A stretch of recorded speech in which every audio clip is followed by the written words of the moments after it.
Story 1. I met the girl my husband is mentoring and now I feel insecure. Hello all. My husband works in a law firm and recently started mentoring a fresh new hire. He's an open book with me, so he tells me everything that goes on in his work life and asked if he could invite his mentee over for dinner and to meet our family. I said yes. He's done this a couple of times in the past and brought to dinner freshly graduated guys and girls, and we had always had pleasant evenings. We organized the date, and I meet this girl. First thing, she was gorgeous, like drop-dead gorgeous. Second, I learned she's an Harvard graduate and her father is a senator. She was very polite and glad to meet me, but the more the evening went on, the more I started feeling insecure. She couldn't stop gushing about my husband, how much she's learned from him, how awesome he is, etc., which, to be honest, I agree with and feel proud. But she also said things like, now she understands why they say behind every great man there's a great woman, that my husband always says great things about me, and that I am even more beautiful than in the pictures my husband showed her. At the end of evening, she said we are exquisite people, and that she would like to meet again. I have been stewing on this for days. I don't know why, but first thing I feel very insecure with this girl around. Not that I think my husband would cheat on me, I trust him wholeheartedly. Second place, I catched her looking at my husband in a way I don't know I can describe, an expression that, in my opinion, screamed desire. That said, she gazed at me like that a couple of times too. She has those icy blue eyes, and the intensity of her stare was something that really put me off. I don't know what to make of it. My husband noticed I am a bit off and inquired about the matter, but I reassured him I am just a bit tired as of late. I thought this sensation would pass, but it's still there, and at this point, I think I need to talk about this with him. I hope I don't come off as crazy or paranoid. Relevant comment. Lie Fuzzy, 3633. The first issue I'd like to point out is you lying to your husband saying you'd been a bit tired as of late, instead of being open and honest about how you were feeling. I am sure if you explained yourself, I'd hope your husband would respect that and not bring her over to your home anymore. However, as far as harboring any hopes of him discontinuing his mentorship of her, I think it would be incredibly unfair for her to miss out on the tutelage she deserves at her new workplace. I do think the feelings you are feeling are natural and valid, but I also think they are coming from a place of deep insecurity, and I think that's something you should work on inside of yourself and not put it on those around you. I hope this didn't come off too harsh, and I do wish you the best of luck with this. Also, your husband is married to you, not anyone else. I'm sure he believes you're the most beautiful woman on earth. O.P. Thank you for your opinion. I agree that it would be unfair if my husband stopped mentoring her if I asked him, and he would if I did. But I still feel this uneasiness, and you are right. I shouldn't have lied about it and hid my feelings. Update November 30th, 2024. Hello, guys. I wanted to update you all on my situation. Turned out my husband and this woman were really having an affair and we are getting divorced. Nah, just kidding, sorry. What really happened was that after I read and reread all the responses I had gotten, I thought on all of it, took some steps back and took a big breath. I didn't talk about this with my husband, but I took some time to self-care. Picked back up yoga and paintings, while considering my next course of action. I concluded the issue was all in my head, and perhaps I felt like I did because I wasn't tending to my marriage like I should have. I started putting in that little extra, getting more engaged about his going-ons, taking him out on dinner dates and joining him on his hikes, much to his delight. I also took care of myself, got a new hairstyle and color and some new clothes. My husband had to pick up his jaw from the floor and was very appreciative, and I admit this gave me kind of the ego boost. Although I never said anything, I think he kind of picked up my feelings last month, because a couple of times, completely unprompted, told me how much he loves me, how I am the diamond of his life. Felt good being reassured like that. So things are good between us and looking forward to an amazing Christmas. As for the woman he's mentoring, the people who said she was playing the dance because she comes from a political family and saw her father doing it were right. We got invited to dinner, and her parents were exactly like their daughter, gushing all over us and how my husband is amazing to her, etc. So yeah, just politics and career. Husband admitted to me he is courting her father through the girl because this could be the big break in his career. Things are relaxed between me and the girl. She came over for dinner another time, and this time I was confident and reassured enough that I enjoyed her company and found her a very talented and intelligent young woman who will be going places. I admit I still have some jealousy towards her, but I am using it to drive myself in my program of self-improvement. I have some big plans to improve my life and perhaps change career, and I am sure my husband will be thrilled about it. That's it for now. Wish me luck, OP added in the comments. Here, I want to add that my husband never did anything to make me feel insecure. He's always thoughtful and present with me. He stuck with me through thick and thin. It's just that at times my insecurities take the best of me, and I feel I am inadequate, that he deserves better. I know it's not true, and he doesn't feel like that at all, and it's something I have to work on. Relevant comment. Alternative. Prior 9559. Phew! Your opening paragraph had me going. I was just about to go nuts on your behalf. I'm delighted that you've taken a step back and evaluated all of this, OP. All the little changes you've made are amazing, and I'm sure your husband appreciates them. I hope you have a wonderful, passionate Christmas. OP. Thank you. I realized this was a me problem. Husband and this girl did nothing wrong. I realized I was dissatisfied with a lot of things in my life, naturally not my marriage, and I'm looking to fix them. Story 2. Ada for breaking up with my fiancé for telling her best friend she was not engaged. My now ex-fiancé, 30F, and me, M27, got engaged 3 weeks ago. We've been dating for 5 years, and I finally got the money to give her the wedding she wanted. Well, 3 days ago, we were discussing our guest list, and I asked if she wanted to invite her best friend. Let's call him James, M30. James lives in another state, but since they were friends for 10 years, I thought I could even pay for his travel expenses, since it would be great to have her best friend at the wedding. She denied, saying that it would take a lot of work to bring him, and she wanted to be a family event. Countless times she mentioned that James was like family to her, so I insisted. She got annoyed and said, I didn't even told him we were engaged. That took me by surprise. I tried to ask why, but she started stonewalling me, and I left her alone. After a couple of hours, I tried to ask her again why she hadn't told him we were engaged, and she still refused to tell me, and I admit my insecurity got the better of me. In the past, James had confessed he had feelings for her, which she turned down and basically friend-zoned him. But by the way she told me, it always sounded like she had him as a backup, something not only me, but her exes realized. She married him online. They always made they WoW characters look like a couple, like wearing the same transmog and shit like that. When she had a fight with her exes, he was always there for her and etc. I told her that made me uncomfortable, and if she was not planning to tell him, she might as well consider herself single, 'cause I would not marry someone who couldn't be honest. Yes, I was pretty immature, but she did something even more immature. She texted him while showing me her phone something like, "Hey, just so you know, I was engaged, but not anymore," and send it to him. I told her to pack her things and leave my house. Ever since she left, she has been calling me, but I refused to answer. My mom called me because she apparently called my mom and said that I was an asshole for ending things for such a ridiculous thing. So Ada, edit.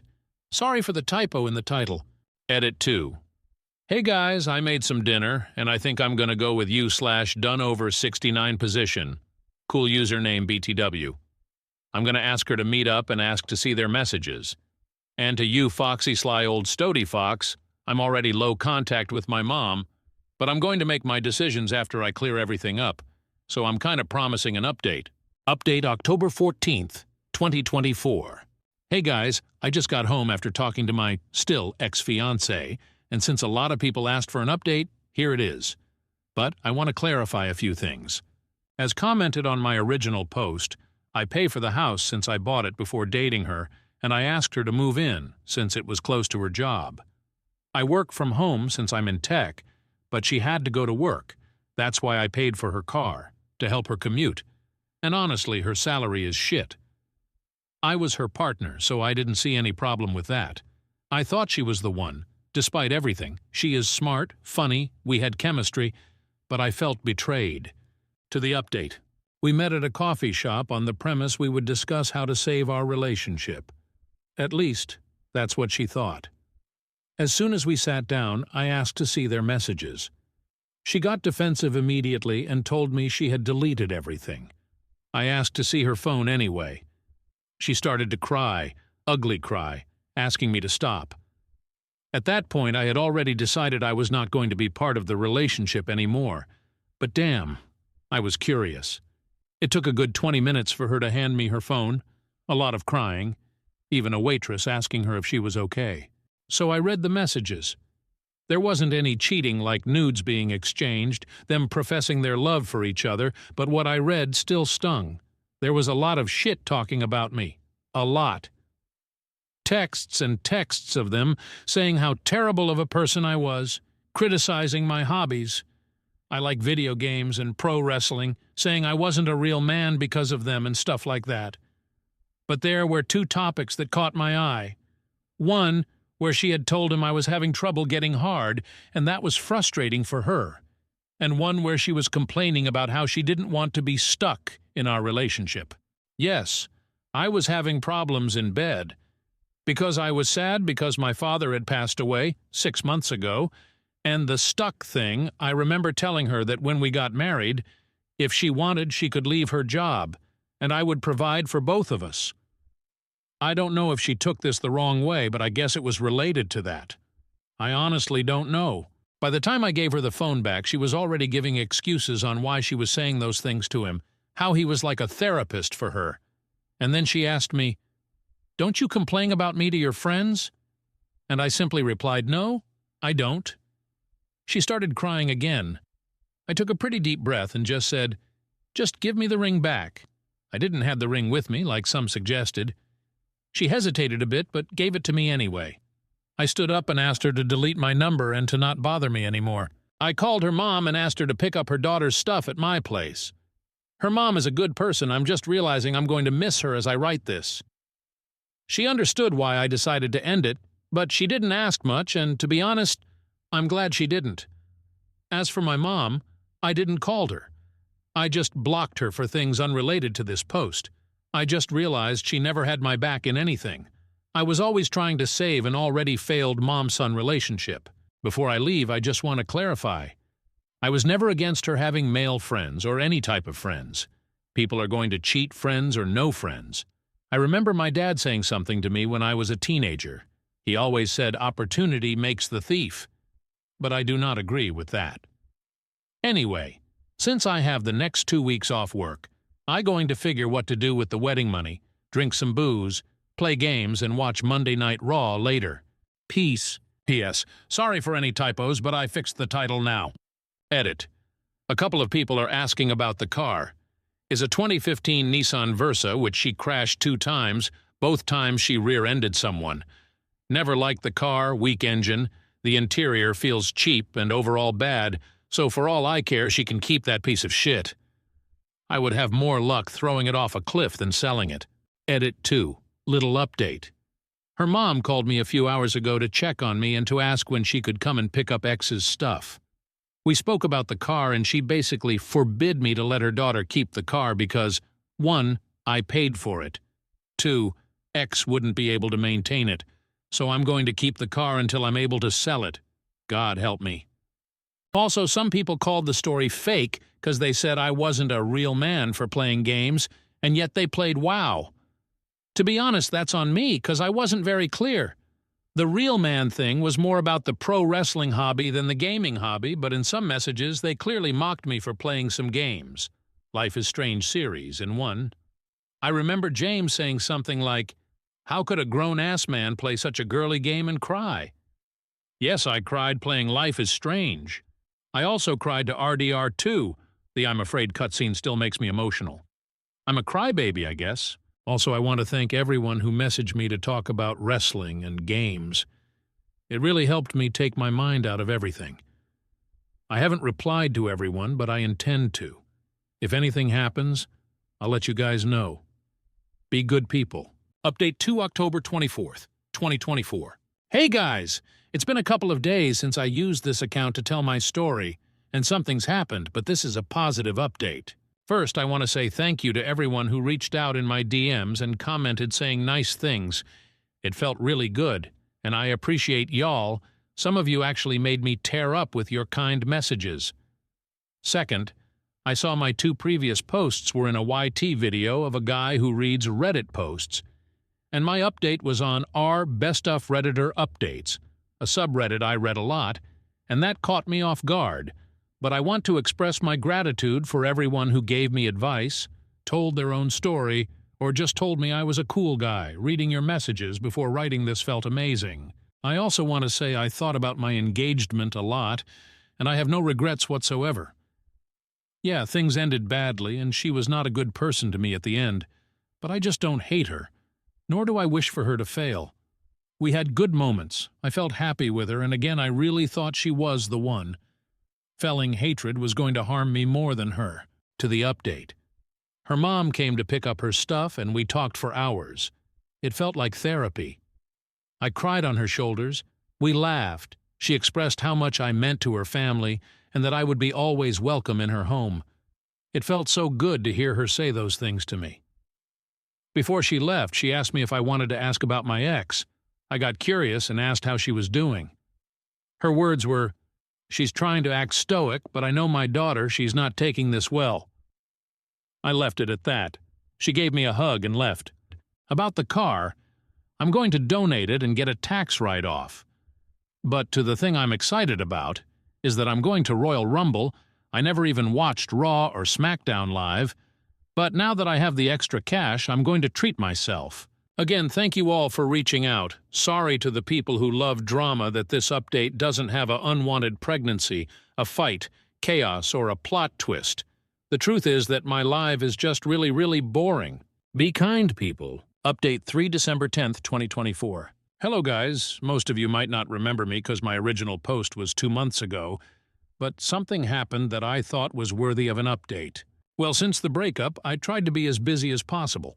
Go to work, gym, play on my new Switch. On weekends I started modding and repairing old consoles, a hobby that turned out to be quite expensive NGL.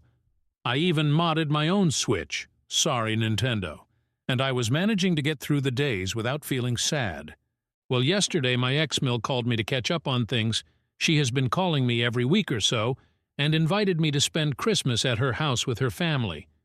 I immediately refused, because even if I don't hate my ex, there are other people I would rather spend the holidays with. But then she said something that kind of made me a bit sad. She said my ex was not going to be there since she was spending her Christmas with James, since they are now kind of dating. Her words. I replied that I was not sure if I would go. I'm going to be honest. Feelings are complex things. Maybe my pride or ego is hurt, since I feel she moved on really quickly. Maybe I still have feelings, I don't know. 2 months is not a long time when it comes to this stuff. My ex-mill noticed my tone changed and said, "Look, sweetie, it's up to you. If you want to come, you're more than welcome." I thanked her. We said our goodbyes and hung up. I know how Reddit usually respond about those things, so I'm giving my insight RN. My ex-mill had no intention of making me sad. She is a really honest person, and I do believe she was just explaining that it was okay for me to go, since my ex wouldn't be there. So yeah, I'm feeling kinda shitty right now, but it will pass. Maybe I even change my mind and go spend Christmas with them. Ex-mill's food is one of the best I ever ate. I wouldn't mind a free plate LOL. And I want to apologize to the people who sent DMs about buying the car. By the time I saw your messages, I already had donated. That's it. Happy holidays to everyone. Story 3. AIO. I was the butt of the joke during the best man speech at my youngest brother's wedding. My youngest brother, let's call him Phil, got married today, and the ceremony was absolutely beautiful. His bride was stunning, and everything was great and well done. His best man was our other brother, who I'll call Jack. My wife and I weren't part of the wedding party, which is fair, because we didn't ask them to be in ours 5 years ago. After the ceremony, we did the pictures and a cocktail hour. It was nice to talk to some out-of-town family and old family friends, and Jack and I were talking about the day they all had. Very eventful for my now sister-in-law, but that's another story. And then everyone was called inside for the reception. We go in and have dinner. My wife and I were starting to get kind of tired, but I told her I really want to hear Jack's best man speech, so we agreed to wait. I wish we hadn't. Jack goes up, introduces himself, and starts his speech. Well, about 34 years ago, Mom and Dad got married and decided to try for kids, and they started with the prototype, my older brother. I should have known where this is going. He continued, they realized that, hey, they can do better, so they got it right the second time, me. Mr. Perfect. And I was. Our grandfather would call me Crusher because I would beat up on my older brother as a toddler. We were always opposites and didn't really get along a whole lot. So Mom and Dad decided they needed someone to help him out, and so they had this guy. Now when he came around, I was like, yeah, he seems all right. So growing up, we terrorized my older brother. Good times. He continued his speech, but I was kinda checked out at that point. I was, and still am, really upset about it because I've always been the butt of all the jokes in my family. My brothers, my cousins, even my parents. I'm the different one. I'm very emotional and empathetic, which is a blessing and curse. I'm overweight. They're both athletes. Phil actually works for an NHL team. I enjoy D&D, reading, and being a nerd. They like sports and outdoors activities. You get the idea. I get up and my wife goes to the bathroom before we decide to leave. Jack finds me and is like, you good? I meant to say at the beginning of my speech that I apologize because my older brother is probably going to get upset.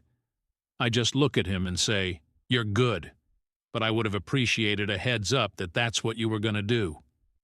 He looks at me and just goes. If I did that, I wouldn't have gotten the genuine reaction. I just walked away, met my wife, and we left. I asked her, am I crazy? Was his best man speech really just a ton of shots at me?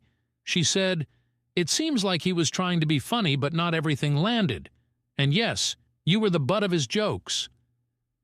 I drove home pretty much in silence. I'm tired of always being the butt of all the family jokes.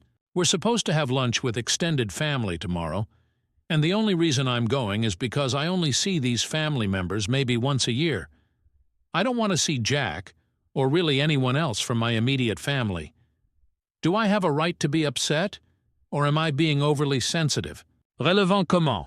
Minute_box 3852. Here's the real deal.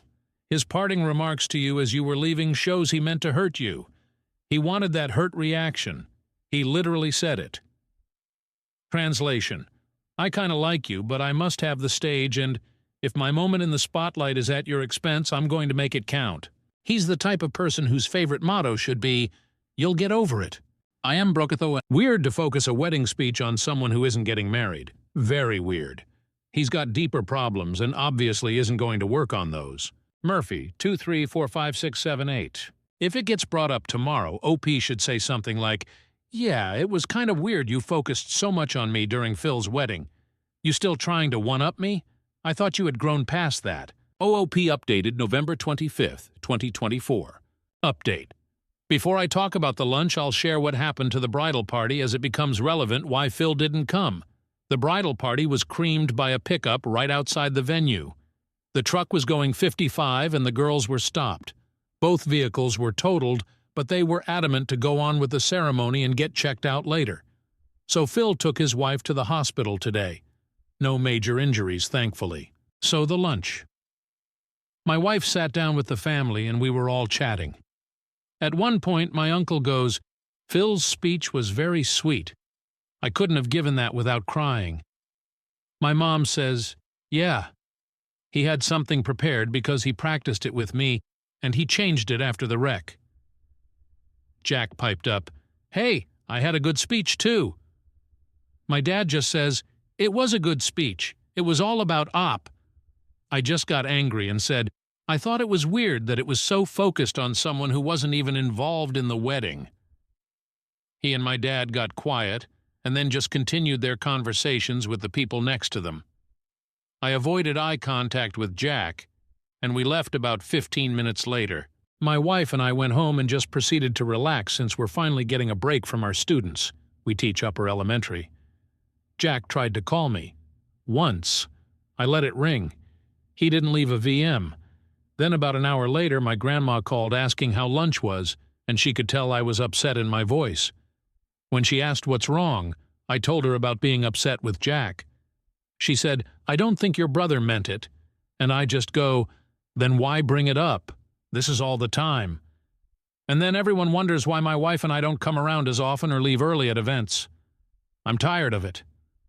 She was calm and said, "Well, your brother can't give a speech, and he thinks he's funny, but he can't make jokes without insulting someone. Have you told him and your parents how you feel?" I said yes, and that it hasn't changed for years.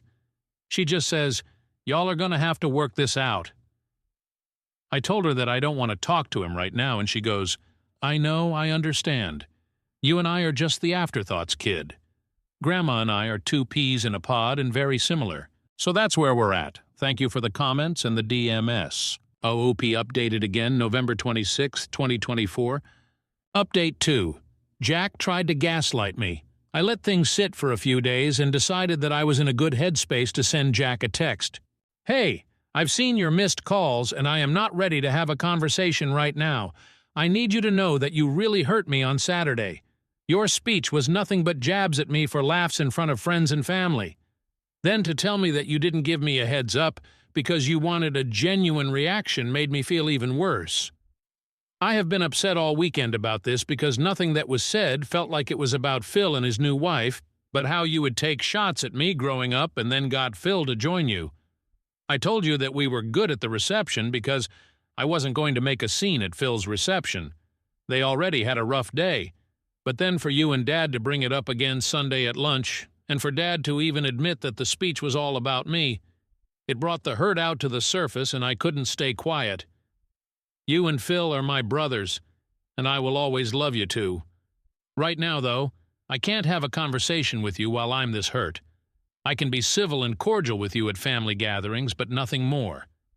These jabs and prods at my expense have gone on too long, and they continue to drive a wedge between us. I'm asking for 2 things. 1. Please stop with the teasing and jokes at my expense. 2. Give me some time to cool off from this. Time will help to mend this, but right now I'm not ready for that conversation. I'll see you on Thursday. Love you." He responded a few hours later. "I've talked to a bunch of people about this already, and everyone I talked to said that there was nothing wrong with my speech, and I didn't say anything to degrade you or your character. I think you took everything I said way out of context and you are way overthinking everything.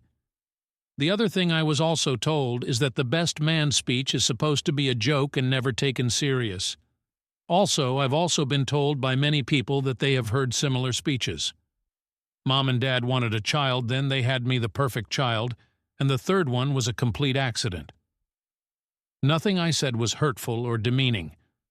Also, why is it that if I took you out and said our cousin's name or someone else, then the speech is fine? That tells me that you personally think there is a lot of truth and you really don't know how to actually just have a laugh. Growing up, I always hated that stupid nickname Crusher, and you know that. What was said that was so hurtful exactly? And Dad never said the speech was about you. I was angry and my wife could see I was on the verge of tears. I called my grandma and asked to go to her house to talk. When I got there, she goes, "So, what's up, kid? You know, Jack feels really bad about this situation. He was talking to me about it last night." And I go, "Really?" Because that's not what this text says. I read her the conversation and she just goes, "He's an ass that doesn't want to admit he's wrong." We talked for a little while longer and she's like, "You are not overreacting here. If this was a one-time thing, I would say you are. But you have been putting up with this shit all your life." We finished talking. I helped her fix her phone to car connection and went home, not feeling better but feeling validated. A few hours later, Phil called. We were checking in on how his wife was doing, and she goes, "Like I got hit by a truck." LOL, I'm glad she can kind of laugh about it. He goes, "We actually wanted to check on you and see how you were doing. We noticed you guys had left at some point without saying goodbye." I apologized for it and told him no, I wasn't okay. I read him and his wife the text messages, and his wife just goes, "That's bullshit. We talked yesterday and I ripped into him. His speech was not appropriate and you were definitely targeted." Phil added in, "At first I didn't see a problem, but when the two of us drove home and talked, I could see how it could have been taken. and we're both really sorry that was done at your expense." We talked a little longer and ended with his wife saying, "We got your back on this one. Jack's a bully, and I get why you and your wife don't come around as often to be around that. Just know that I'd gaff what his opinion is, and a lot of the time when you guys leave things, I call him out on his shit he says to and about you." Phil echoed her, and we said goodbye, and we will see each other Thursday for Thanksgiving. Another update. Many people have asked for an update about Thanksgiving, and in terms of this situation, nothing eventful. We were civil, and that's about it. But this situation is a paper cut compared to the explosion of emotions and attacks between various other members. But that's for another post in another sub at some point. Story 4. My 19M sister, 21F, is suddenly avoiding our friendly neighbors, 32F and 30M, even though we all get along very well. I don't know what happened, and she's not telling me the truth. My older sister and I share a small apartment in the city. We've had a good relationship all our life, and I don't mind living with her. A few months ago, a couple moved into a house across the street. They're in their 30s, very wealthy and pretty chill, and the wife is very pretty, if I may add. They were always very friendly to us, and after a short while they started inviting us over for lunch. We always have a great time with them, and my sister is especially a fan because she told me that she has a minor crush on the guy.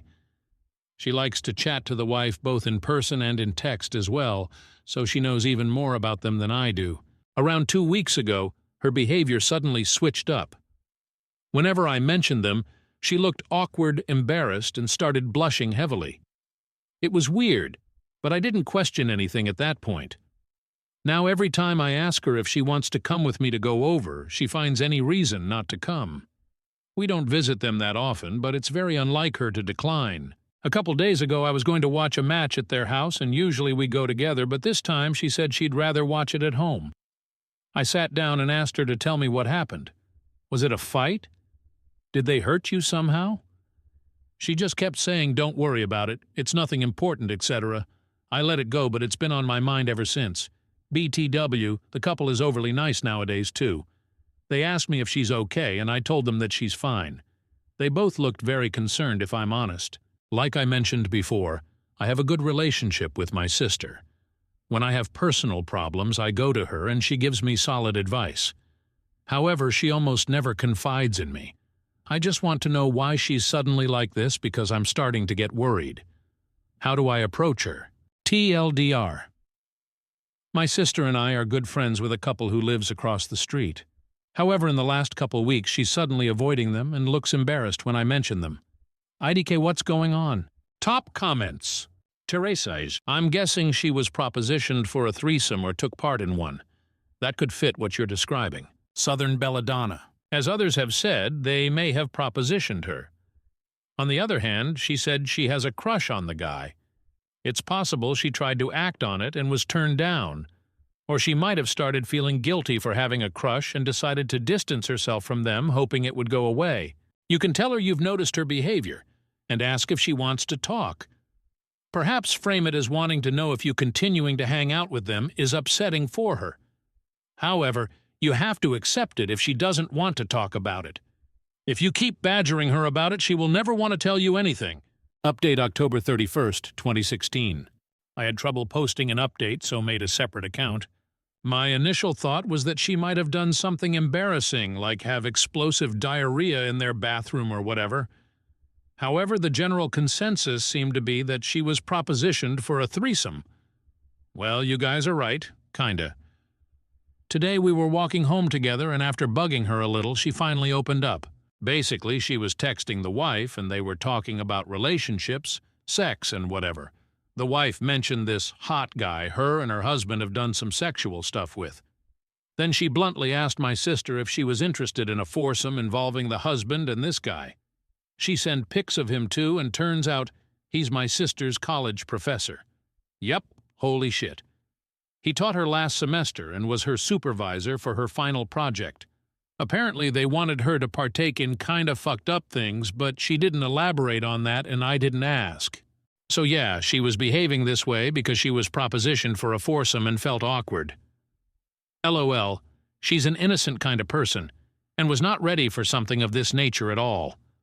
Secondly, she found out more about her prof than she wanted to and can't look at him the same way anymore. Can't really blame her for that TBH. She's getting over the awkwardness now and even spoke to the wife yesterday. Ian B4, discussing foursome plans LOL. TLDR, the couple offered her to partake in a foursome involving her college professor, and that's why she was so awkward these days. Relevant comment. Howie_Make'em. I'll bet she's glad that her brother knows all about it. OP. I mean, I was curious because she never behaves like that. Lama Maloka. You were looking out for her and that's fine. At least you know that she wasn't abused or assaulted or something. OP. Yeah, that was actually my main concern. She's older than me, but I'm protective over her because she looks younger as well. Transistor sister, you might want to share this thread with her. She may need some assurance that her discomfort with this offer is completely okay. That couple did a bait and switch on her, offering friendship when they really wanted sex. Top comment. No good throwaway. Reddit solves another one. Pack it up, boys. Case closed. Story 5. My F49 cousin, F23, asked my daughter, F16, to perform at her wedding reception, but became bitter upon seeing the positive reception to her act. She has since posted about her online, and my daughter is considering quitting. I hope this is okay to share here. The reason I'm posting is because of my daughter who's been hurting in the aftermath of a recent performance. I'm sorry in advance for how long this turned out, but any advice from fellow aerialists would be greatly appreciated. My cousin Dana, not real name, had her wedding 2 weeks ago, and she asked if my daughter could perform at her reception. My daughter, Jane, also fake name, has practiced Silk's Lara for the past few years at a nearby circus studio, and she's also performed with through the studio at small gigs. She hopes to continue into adulthood and become a professional teacher, but this recent incident has shaken her confidence. She has a private Instagram to document her progress performances, and I only post certain performances on my Facebook, her first gig with the studio, and her first recital, to name a few we're proud of. Some of our relatives saw her performances through my socials, and they watched her perform at her studio's Christmas recital when we hosted Christmas at our home a few years back, something that surprised her when they visited early to see her. I love how they coordinated that, and Jane said it was her loudest cheering section to date. Dana was one of the relatives who came up early to see her Christmas recital, and she's always been super supportive. She asked me if Jane would be willing to perform at the reception, and I asked on her behalf. Jane was honored and excited when I did, and we already had a portable rig for her too, though we ended up renting a taller one from her studio. Dana got the idea from a YouTube video featuring an aerialist who performed at a wedding reception, and she showed us while requesting white silks and a white outfit. We scoped out the venue and purchased white silks along with a white costume that Dana approved of, and Jane was really excited throughout. Jane even worked on choreography to a song that Dana requested, and she put a lot of time into it, even asking one of her coaches to help her with it. Dana insisted on paying her for the gig despite Jane not expecting to be paid, and she paid her a few hundred. However, Dana's had a change of heart. Jane received a standing ovation after her performance that surprised her, but we didn't know anything was wrong until Dana went on Facebook a few days later.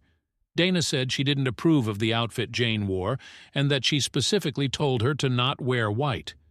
She also said my husband and I pressured her to have Jane perform and that the performance gave off an unclassy vibe, lies that my husband and I couldn't believe.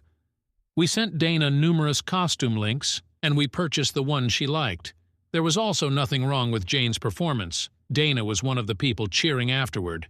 Jane received nothing but compliments afterward, but I'm disgusted that she had to see that post after all the work she put into it.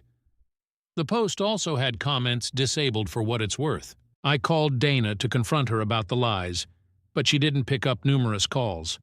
I then called her parents who, like us, had received messages about her post, and they said that Dana was wrong. They apologized on her behalf and said they were also disgusted. Dana's mom also said that Dana vented to her before making her post a few days after the reception. Dana told her she regretted asking Jane to perform given the attention, compliments, and cheers she received for it. Her mom also said that she felt upstaged with Jane wearing white and having to hear how good she was. Dana's parents tried to call her after she made her post, but she didn't answer after their previous conversation ended with her parents telling her she shouldn't be bitter because she specifically asked Jane to perform. Dana's parents reported the post along with us others, and we've told the truth to those who reached out along with a post to explain our side stand up for Jane. We have text proof of sending costume links that Dana chose from. Dana's parents also requested to talk to Jane on the phone to apologize for Dana's behavior, and my husband and I told Jane that Dana was wrong, and that we'll be distancing ourselves from Dana permanently. Dana's parents were surprised at her behavior, and we were too, having seen her grow up. Granted, we only see extended family for Thanksgiving and Christmas because we live far, but other relatives were surprised too, as it seemed to come from left field. Maybe there's a side of Dana we'll never know from our limited holiday milestone interactions, but our focus is Jane. We've tried to cheer Jane up by offering to take her to dinner among other activities, but she's been hurting, which is why I'm here. Jane hasn't practiced, at home or the studio, since the reception, and I don't want to invade her space at her studio by telling anyone there in case she doesn't want anyone to know. She asked me to return the white silks and costume after being so excited to receive them. She also said she's going to take an extended break from Ariel to reconsider if she wants to continue. Aside from Ariel, she's taken a break from seeing non-Ariel friends too, choosing to pretty much keep to herself. We would appreciate any advice from fellow Arielists on how to lift her spirits. We reminded her of how we're proud of her, along with the many compliments she received, but she's asked for space and to not talk about it. We're going to respect that and let time do its thing, but we'll consider any advice from other Arielists who can relate to the time and work she put in. Sorry for this being so long, but we appreciate anyone who read and takes the time to reply. This is the video that Dana sent to us via text that initially inspired her to have an Arielist performance at her wedding wearing white and using white silks. Comments from the first post. Some meat with skin. This is a rare story on this site where everyone, except the villain, does everything right. If this happened to an adult or even an older teenager, she would probably still be hurt, but be able to see that Dana is the one with the issue. But at 16, she's still forming her idea of herself. It sounds like she's taking this all on as a reflection of herself. I'm not someone who can be in the spotlight. My desire to perform hurts my family. I would really consider therapy. You could say all the right things to her, and I bet you have, but at 16 it's hard to hear your mom. Alternatively, and I'm sorry to say this, but is it possible that Dana's new husband gave Jane any inappropriate attention? That might explain why Dana is so upset when she presumably should have known exactly what to expect, although certainly wouldn't excuse it. If there were any opportunities for Jane and the new husband to be alone, I would really look into that also, because it would also explain why Jane hasn't practiced since the reception, even though the drama started a few days later. It is an extreme place to go, but I would just ask yourself if there was an opportunity for him to be inappropriate because she is withdrawing from her entire social life. When I was a teenager, driving up to the next city over helped me sometimes. Want to take a drive? Is still a question I ask myself when I feel stuck and hopeless. Go to the big aquarium and get cannolis at the outlet mall or something equally random. Maybe she'll open up or get out of her head, or maybe y'all will just have a nice day. Lots of love to you and your family. Mistral 19. Jealousy is horrible, and Dana has just made herself look bad to anyone that came to the wedding. Also, just for reference, I have performed at multiple weddings and have always had a white costume. It suits the theme and is no way comparable to a wedding dress. Leslie Barbnopa. I always see Arielists in white at weddings. Take comfort in the internet OP, and hopefully they can use it as a defense with Dana. If she wants to be that way, just post the receipts of how she asked her what to wear, etc. If she's willing to say that for a 16-year-old, or let it go, it'll pass, because I promise Dana will have some new crazy thing to do very soon. These types always do. Chelsea Sphere 89. The bride is petty, immature, and ridiculous, first off. You must see that. Help her see it too if she doesn't already. When people show you who they are, listen.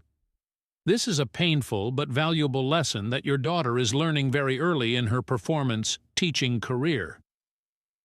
Just like any obstacle or difficulty in life standing between us and the things we desire, she has the choice to either let it beat her down or let it lift her up and make more determined than ever.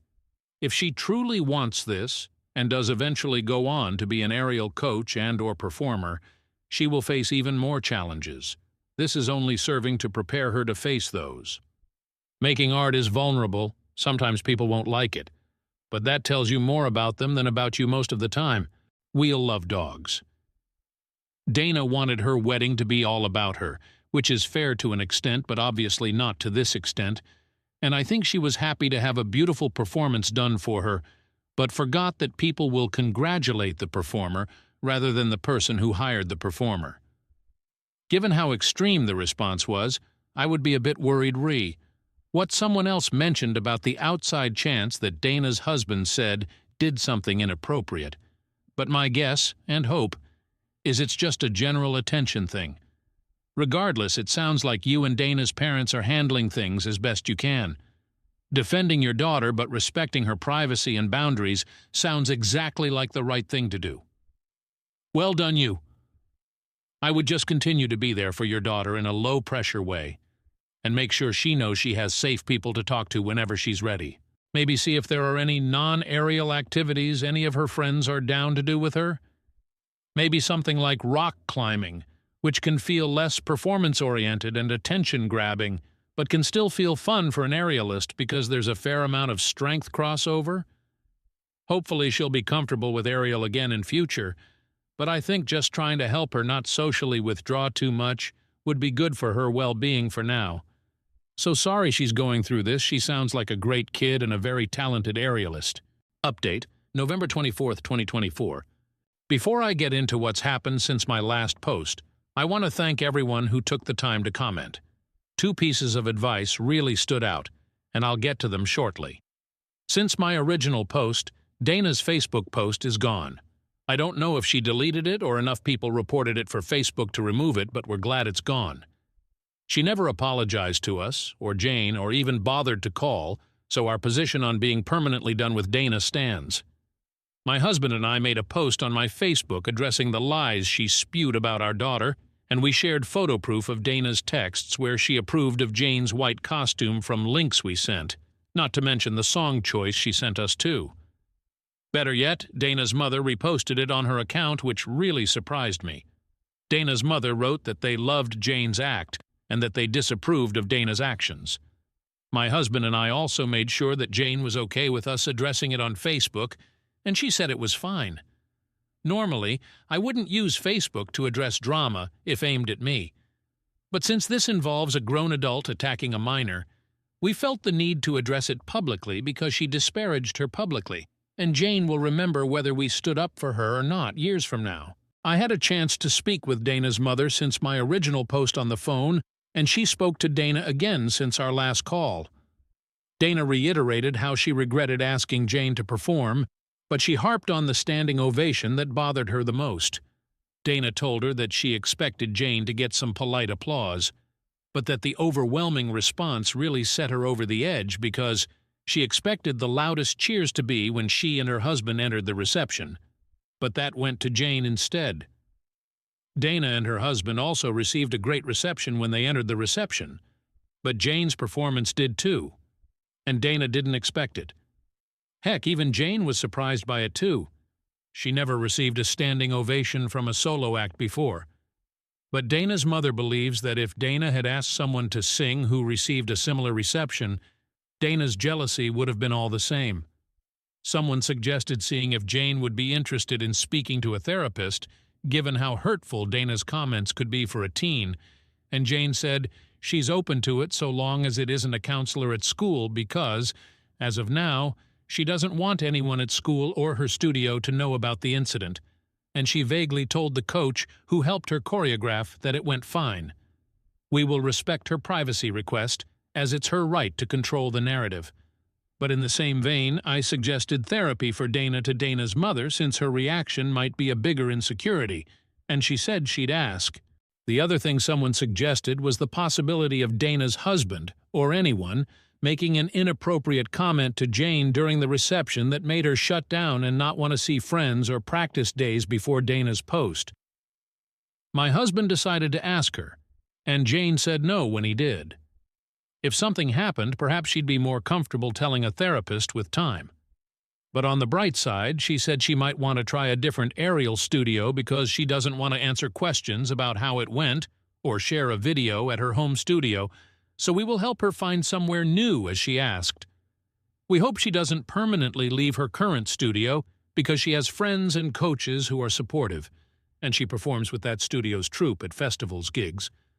But I personally understand the need to sometimes go somewhere where nobody knows you for a break, and we hope that that will help her. She hasn't said definitely yet, but if we does, we'll take her. She still wants an extended break from aerial in the meantime, but even if, when she goes back, she said she may never want to perform again and would rather do it leisurely. One of the reasons she doesn't want to return to her home studio where she's a part of their troupe. She asked if we'd tell her troupe coach that she won't perform with them anymore if it comes to it. And if that's what she wants down the road, then we will. Hopefully time heals this wound and helps her at least keep the friends she has there, but we can only hope. Comments from the update? Fluffykins_pie. I'm so glad that you and the rest of the family are backing Jane up as much as possible. Hopefully the support you show her now will eventually win out over Dana's hateful behavior. I also hope that Dana actually gets therapy, because going after a minor like that was beyond out of line. Maybe the suggestion coming from her own mom will make Dana reevaluate and make some changes. But regardless, it sounds like you guys are doing a great job parenting. I'm so sorry this happened, but the absolute best thing you can do is just keep showing Jane that you have her back and it's her decision what she decides to do from here. We'd be happy to have her back if and when she decides to return to the aerial community. Half Angel. I can see the positives in here that have happened since the last post. Thank you for updating. I have been thinking of you all. It does sound like Jane is still blaming herself, and that will need unlocking, as that mindset could spill over into other aspects of her life, stopping her achieving to her full potential. She needs to realize that this is Bridezilla jealousy that got directed towards her, nothing to do with her. And if an aunt had received that attention, it too would have got squashed. Perhaps angle her to performing is fine, just never a family wedding again. And please ask her again in a few weeks' time if any inappropriate comments were made or done. Sometimes it can take a while to feel comfortable enough to say it out loud. It's not uncommon for boys to take 30 years before they say something. I feel like her coach needs to know that the performance was amazing, but to know that there was fallout afterwards. They don't need to know exactly, but it will help explain the actions and ease the road back there for Jane. Please give her a big hug from me. Story 6. Ada for doing childproofing for my in-laws visit? I am at 26, F, and my husband is 29, M. We have been married for 5 years and we to Berlin right after marriage, since we both found really well-paying jobs. Meanwhile, both of our families, parents, siblings, etc., still live back in Greece, and we usually visit back occasionally. Now me and my husband don't have any children and we don't plan to have any. We enjoy buying expensive things and experiencing we never got to as children, such as nice furniture in our home, going to exotic restaurants with friends, travel, hobbies, and generally just our lives with each other exactly the way it is. But that's just how my husband thinks. His family is very traditional and every married couple has at least one kid. This time my husband invited my Bill and Sil to visit us with their 3-year-old son for 2 weeks. This would be the first time they've traveled with their son, and the first time we would be hosting our nephew at our home. Now our nephew is known to be going through the terrible twos and has been throwing tantrums and breaking things lately, so I did some childproofing in our home a day before my in-laws were due to arrive. I removed all the glass and ceramic decor. I swapped out our linen tablecloth for a plastic one. I locked up our intoxication devices. I also covered our sofas with a plushy fabric cover. Our sofa is white cashmere, because nephew likes to snack while watching TV and we can always take it outside and dust of food crumbs. I also changed my maid's schedule to come in 5 days a week instead of 3 so she can help prep breakfast and make sure the house is tidy. However, when my husband saw all of my changes, he kind of got upset. He told me he felt that I was preparing our house as if we were hosting messy and uncivilized people, and asked me why I don't make these changes when our friends in Berlin who have kids come over for dinner. He also said that he's never seen our friends make these sort of changes in their own home for their kids. I don't understand this comparison at all. Coming over for dinner for 3 hours and staying at a place for a couple of weeks is very different. And we've visited our in-laws enough to see how chaotic their home can get to the point where my Bill and Sal keep mostly plastic items in their homes for convenience. Eta? Top comments. Tulip afternoon, NTA. Instead of worrying the entire visit that their kid could ruin something expensive, the visiting parents can rest assured that the space has been child-proofed. As long as all the changes don't make the space uncomfortable, for example, squeaky plastic couch covers or all decor being hidden so the place is bare, I think it makes a lot of sense. You are making the visit less stressful for everyone. Horror reveal 7618. He told me he felt that I was preparing our house as if we were hosting messy and uncivilized people. He's quoting the definition of a toddler here. OOP is voted NTA. Update 1, same post. Later that day. Edit. We hadn't spoke since we had our fight last night and my in-laws are supposed to be landing in the morning. My husband brought food from a restaurant I liked and told me he wanted to apologize. He told me he overreacted because he wasn't admitting to himself how different his brother is as a person ever since he became a dad, and that his life is going in a very different direction with more financial hardships too, and that makes him angry and helpless. He told me he misdirected his frustration at me and thought what I did was really nice, especially since he is more finicky about than I am. I tried my best to make him feel not guilty and responsible for the lives and decisions of other grown-ups. But I'm so relieved he came around on his own. Update 2, same post. November 24th, 2024, next day, edit 2. So guys, it's officially day 1 of the in-laws visit, and my husband has now gone an extra step and put away most of the lamps in our house because they are glass and super dangerous for a toddler to be around. We have about 35 SEOs we hate ceiling lights. When we picked up our in-laws from the airport and were driving them back, nephew accidentally poured a bag of chips all over the back seat and floors mats. Everyone just laughed, but I know my husband was horrified inside, and now he's been vacuuming the back seat area for 2 hours now, lol. Oh, and in-laws super appreciated our baby-proofing. Story 7. Eta for going to eat at a hospital cafeteria roughly once a week? My sister and family are telling me it's wrong. Okay, hear me out. I work just a few blocks away from a hospital and get there pretty quickly by bicycle. Their cafeteria is quaint with good prices. So usually, once a week or so, I'll go there for lunch. The food isn't what I would call amazing, but they have nice variety from time to time. The staff even recognize me and are always pleasant. They don't mind that I'm just there for lunch, and it's far quieter eating there than at any local restaurant. I'm on the spectrum and don't like loud noises, so the quiet lunches in this place are a godsend for me some days. Recently, my sister found out I've been eating at the hospital, and went off on me over how hospital cafeterias are only supposed to be there for people who are at the hospital because they need to be. I retorted that I was giving them business, and it's not like I was taking food out of the mouths of patients. And I only went once a week. So what was the big deal? But she still insisted I was wrong. Then she got our parents involved, and they're siding with her. They are telling me I should only be eating at the hospital if I had an actual reason to be there. I told them they were all crazy, and it was just normal food that I was paying for. But now, because neither they or I are backing down, I'm torn. Eta for going to eat lunch in a hospital cafeteria once a week just because I work nearby? Edit. Thank you for all the comments. I will make this a hill to sit on if I have to now. My sister got mad at me for regularly eating in a hospital cafeteria and got our parents on her side. The rest of the family laid into them for it. So my sister decided to prank me as revenge by literally having my bike stolen and dumped. I nearly called the cops.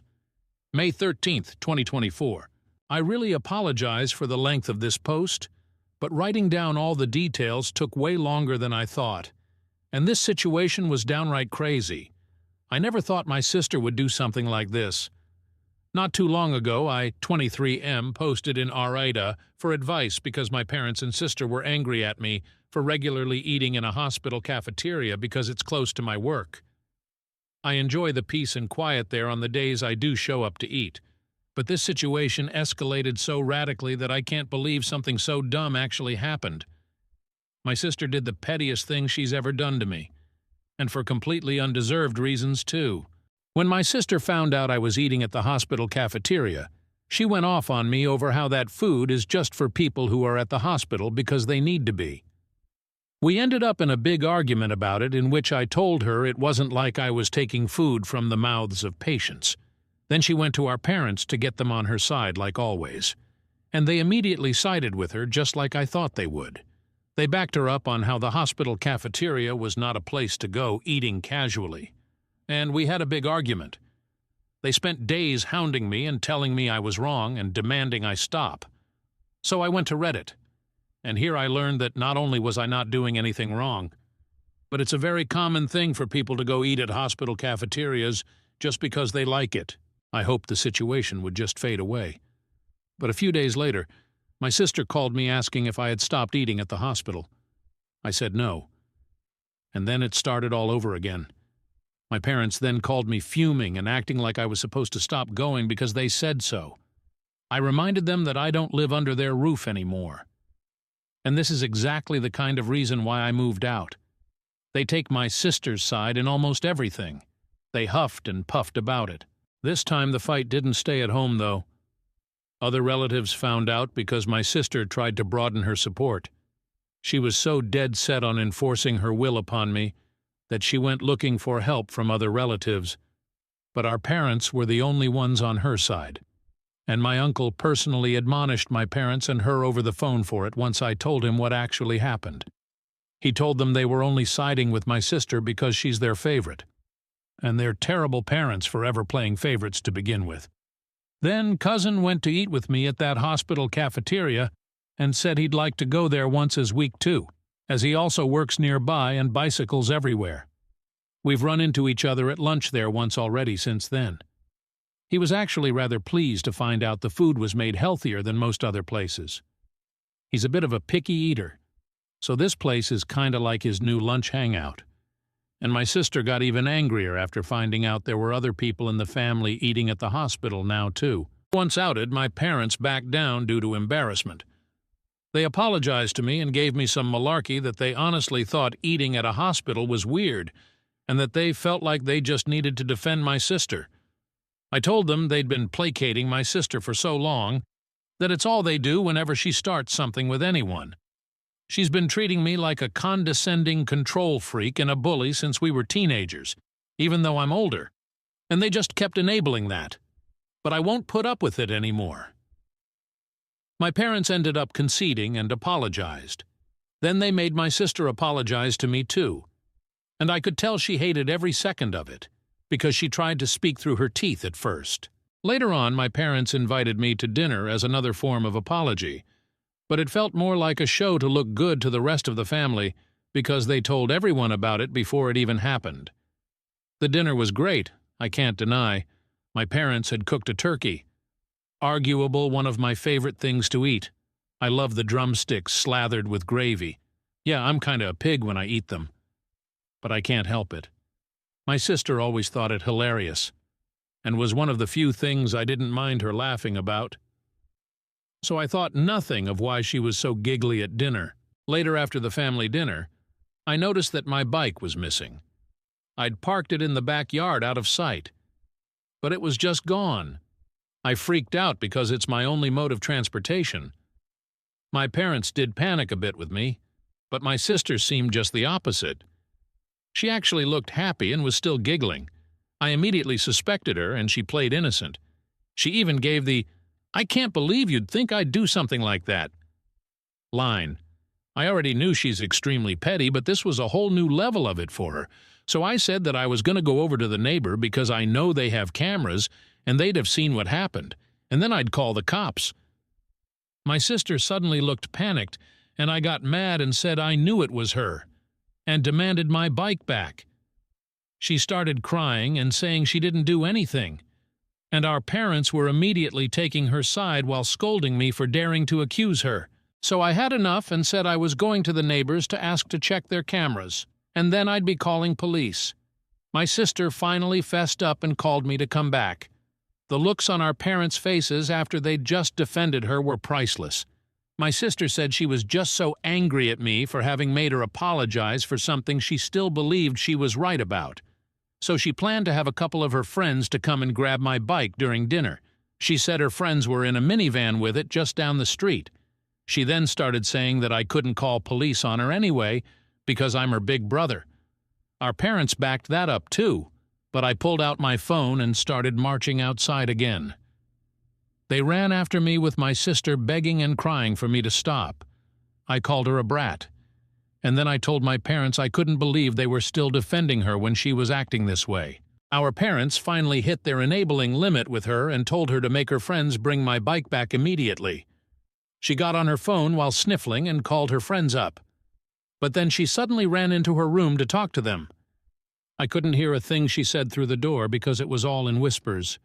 And our parents looked very worried too. My sister would never have willingly admitted she had my bike stolen. She just kept sobbing that it was only a prank over and over again, and she also kept using the excuse that it's just a cheap bike anyway. I bought it used some months ago for $50, but it's in great shape. And it's my main mode of transportation.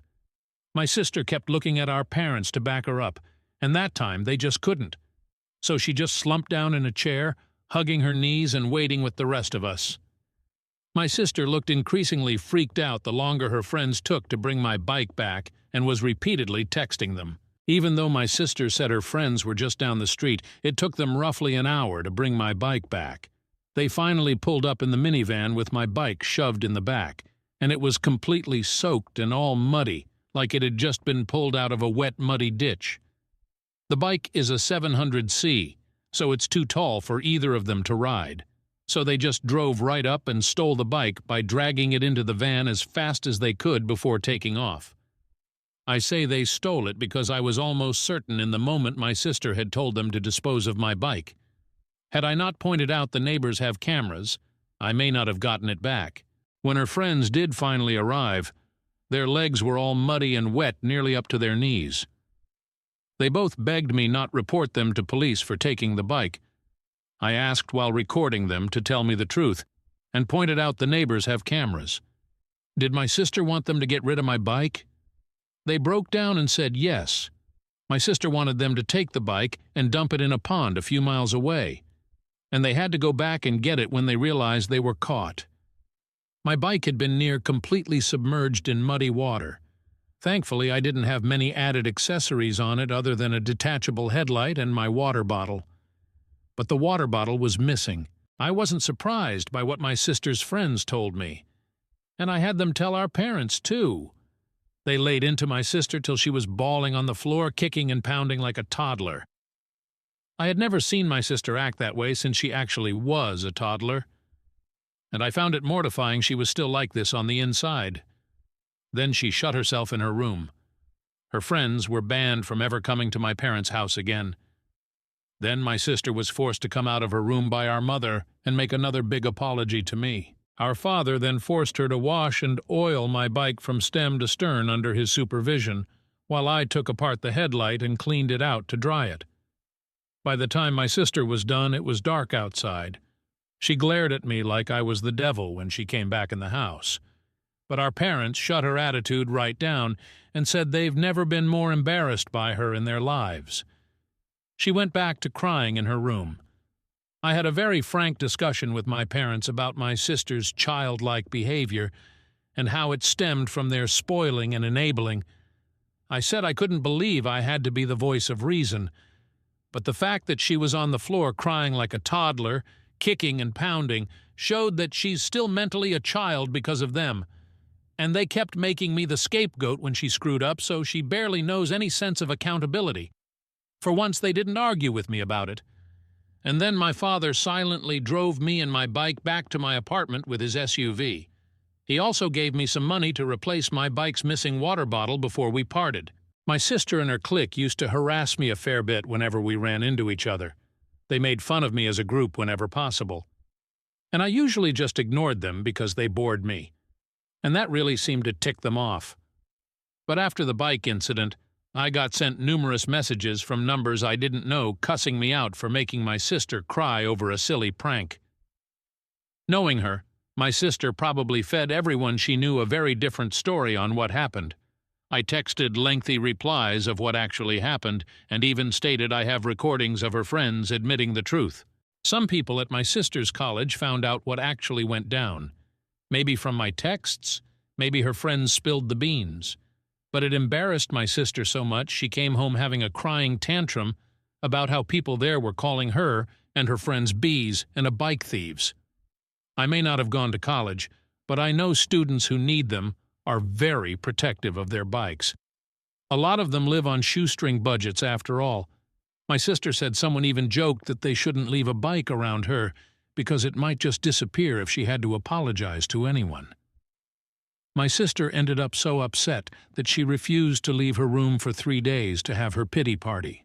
My parents called me up to try and turn everything on me again. I reminded them about the discussion we had days before and that they needed to stop babying her and let her deal with the repercussions of her own actions. If she fails her classes again, it's because she's not trying like she should be. Then I went off on them how we're just looking for someone to blame to make her feel better. She made the problem, not me. And I wasn't going to be the one they make the scapegoat anymore. My sister is an adult, and she needs to act like it. They sounded defeated and then apologized before ending the call. Looks like they were genuinely hoping I'd just sit back and take the blame so my sister would get better. But I never will again. Now my parents are trying to pretend this all never happened, and my sister as well as her clique are avoiding me at all costs, which I suppose is fine with me, because I don't want any more drama. But the next time something like this happens, I won't take it from them. TLDR. My sister make a big deal of me eating at a hospital cafeteria, and then had her friends steal and dump my bike just because I made her apologize to me. Now she's being ridiculed by everyone. Relevant comment. Aquavanatus. I remember your post on #ATA. Your sister is that bratty that she would have her friends steal your bike and ruin it just to make a point? And your parents don't see a problem with it? What did the rest of your family say about this? Oopie. Oh, they were furious with them. I didn't include details about it because the post was already way too long, but my aunt and uncle gave my parents one hell of a dressing down, twice. The first time in person the day after the bike theft happened. They had a long discussion with my parents over how their babying has prevented my sister from growing up, and she wouldn't be able to function without them if she never learns to become an adult. The second time was after my parents called me to try and make me take blame when my sister locked herself in her room for 3 days. I talked with my cousin that evening when we met up to have dinner together, and he told his parents, my aunt and uncle, and they called my parents to ask them what the hell, then told them that they were beyond ashamed of them, that they still tried to make me the scapegoat, and that they didn't care if old habits die hard. It's gonna stop. Let's just say my sister wasn't the only one crying anymore. No one has told me anything about what's going on with my sister at her college for a while, and she's avoiding me. My parents have also not spoken to me since that call, so I have no idea what's going on at their end. Story 8. My husband is cheating on me with our best friend. I recently found out that my husband, 42, is cheating on me with our married best friend, 32F. She is the godmother to our 4 children. They don't know that I know, but I caught them making out at the end of our driveway when he was seeing her off after dinner with our family. We live on a small acreage, and the driveway is a long way off from the main house. She had forgotten some crockery at the house, and I decided to walk it over because for some reason the two of them always took a while to say goodbye. Now I know why.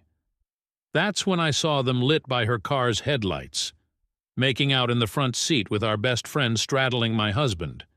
In shock, I didn't know whether to throw her Pyrex at the car or just walk away. I decided the latter and was too shocked to cry or be angry. When my husband got back, I had to pretend like everything was normal. I know that it's stupid, but I couldn't sleep that night and decided to go through his phone. She was obviously under a pseudonym, but I found a handful of their messages dating 2 or 3 years. Her husband doesn't know he's currently posted overseas as a diplomat. I'm sick with rage and betrayal. I'm lost and have no idea what steps to take next. Relevant? Comment? Commenter 1. Collect proof before you blow your lid. It'll give you options. OOP. I want to know, too, if her husband has any suspicions without telling him. There are a lot of messages exchanged between them. Pictures have been deleted, but I'm assuming they were nudes. My husband tried to bury their conversation in archives, but I found it, and there's enough there for me to be able to screenshot when I have another chance. He's conveniently got a work trip on Friday. I'll ask my now ex-best friend if she's available. If she's not, I think I might know why. But need hard proof. Commenter 2. I'm so sorry, OP. And that's a double betrayal. If divorce is an option for you, then collect the proofs and get a lawyer. If not, still collect the proof and confront them when you feel ready. Virtual hug. Editor's note. OOP made a couple updates onto the same post, not certain of the dates when they were added. Update. Whoa, didn't expect this much support. It's really overwhelming. Just to clarify a few things. This is a private account I created just for this post away from my usual account because I was scared it would be traced back to me. I want to remain anonymous as much as I can. I don't live in the US, but in Australia. Technically, I can't file for divorce immediately, as you need to be separated for 1 year and 1 day to file officially. My now ex-best friend just recently returned to the country, her father has cancer, after being posted with her husband overseas. The dinner was to welcome her home. And what a welcome. There's some comments here about the headlights illuminating them. Sorry, I meant overhead lights. As to what I'm going to do now, a part of me just wants to confront my husband, see what lame excuse he has. But I need to get away from him. This level of betrayal physically hurts. I can't help but think of all the times we spent together over the years and for how long our families were fooled. My mind is going crazy when she was single and he would rescue her from some bad date, or the times they were alone in my house when the kids and I were out. How irrationally angry he was when he found out she had a boyfriend, then chose to marry him. Thinking back on it, the two of them disappeared at her wedding. When I asked him where he was, he said he needed to reassure her that she had done the right thing. I feel so sick thinking of these things. Update. Thank you everyone for your concern and advice. As of tomorrow, my husband is out of town. I've tried really hard to act normal around my now ex-best friend, but it's proving difficult and I feel sick. I have been telling both of them that I've caught some terrible bug and just not feeling myself. While my husband is out of town for the next few days, my sister-in-law, who is the only other person who knows, my brother's wife, will help me pack important documents and store them somewhere my husband doesn't know about. I've organized for my kids to stay with them for a week while I sort my shit out. I've spoken to a family lawyer and they have told me that the best way to start the separation procedure is to no longer be living under the same roof. I'm fortunate in that most of our assets are also in my name, and the land our house is on was gifted to us by my parents. I'm planning to kick him out after his trip, but before that, I want to catch them both in the act again, have some hard proof, send it to the ex-friend's husband and get the ball rolling for moving on with my life. I'll update with what happens after the confrontation. Final update. My husband came home 2 nights ago from his trip.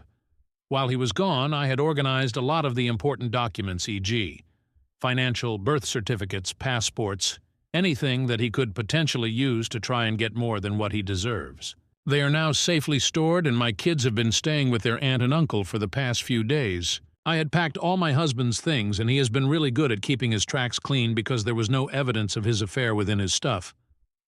I placed all his belongings in the garage, ready for the confrontation with him. I was super nervous because I wasn't sure if I was making the right decision. Once he came home and I remembered seeing him kissing our best friend, I remembered the deep hurt they had caused.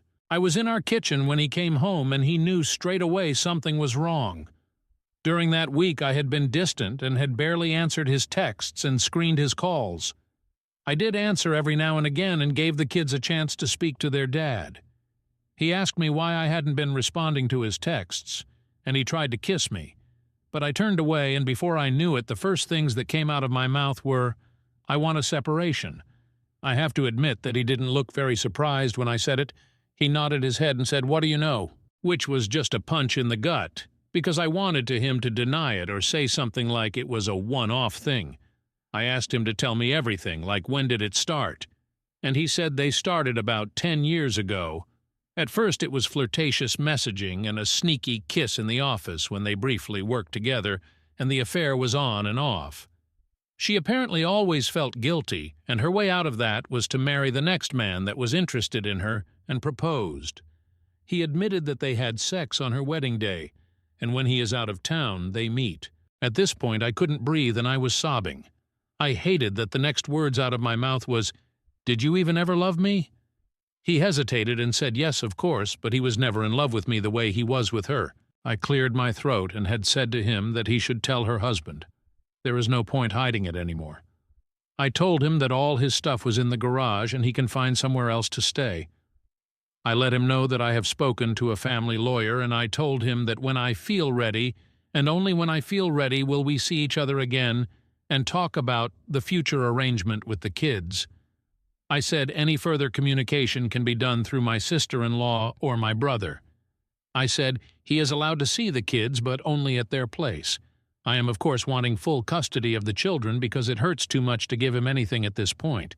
He agreed to all my points because he knew he was in the wrong.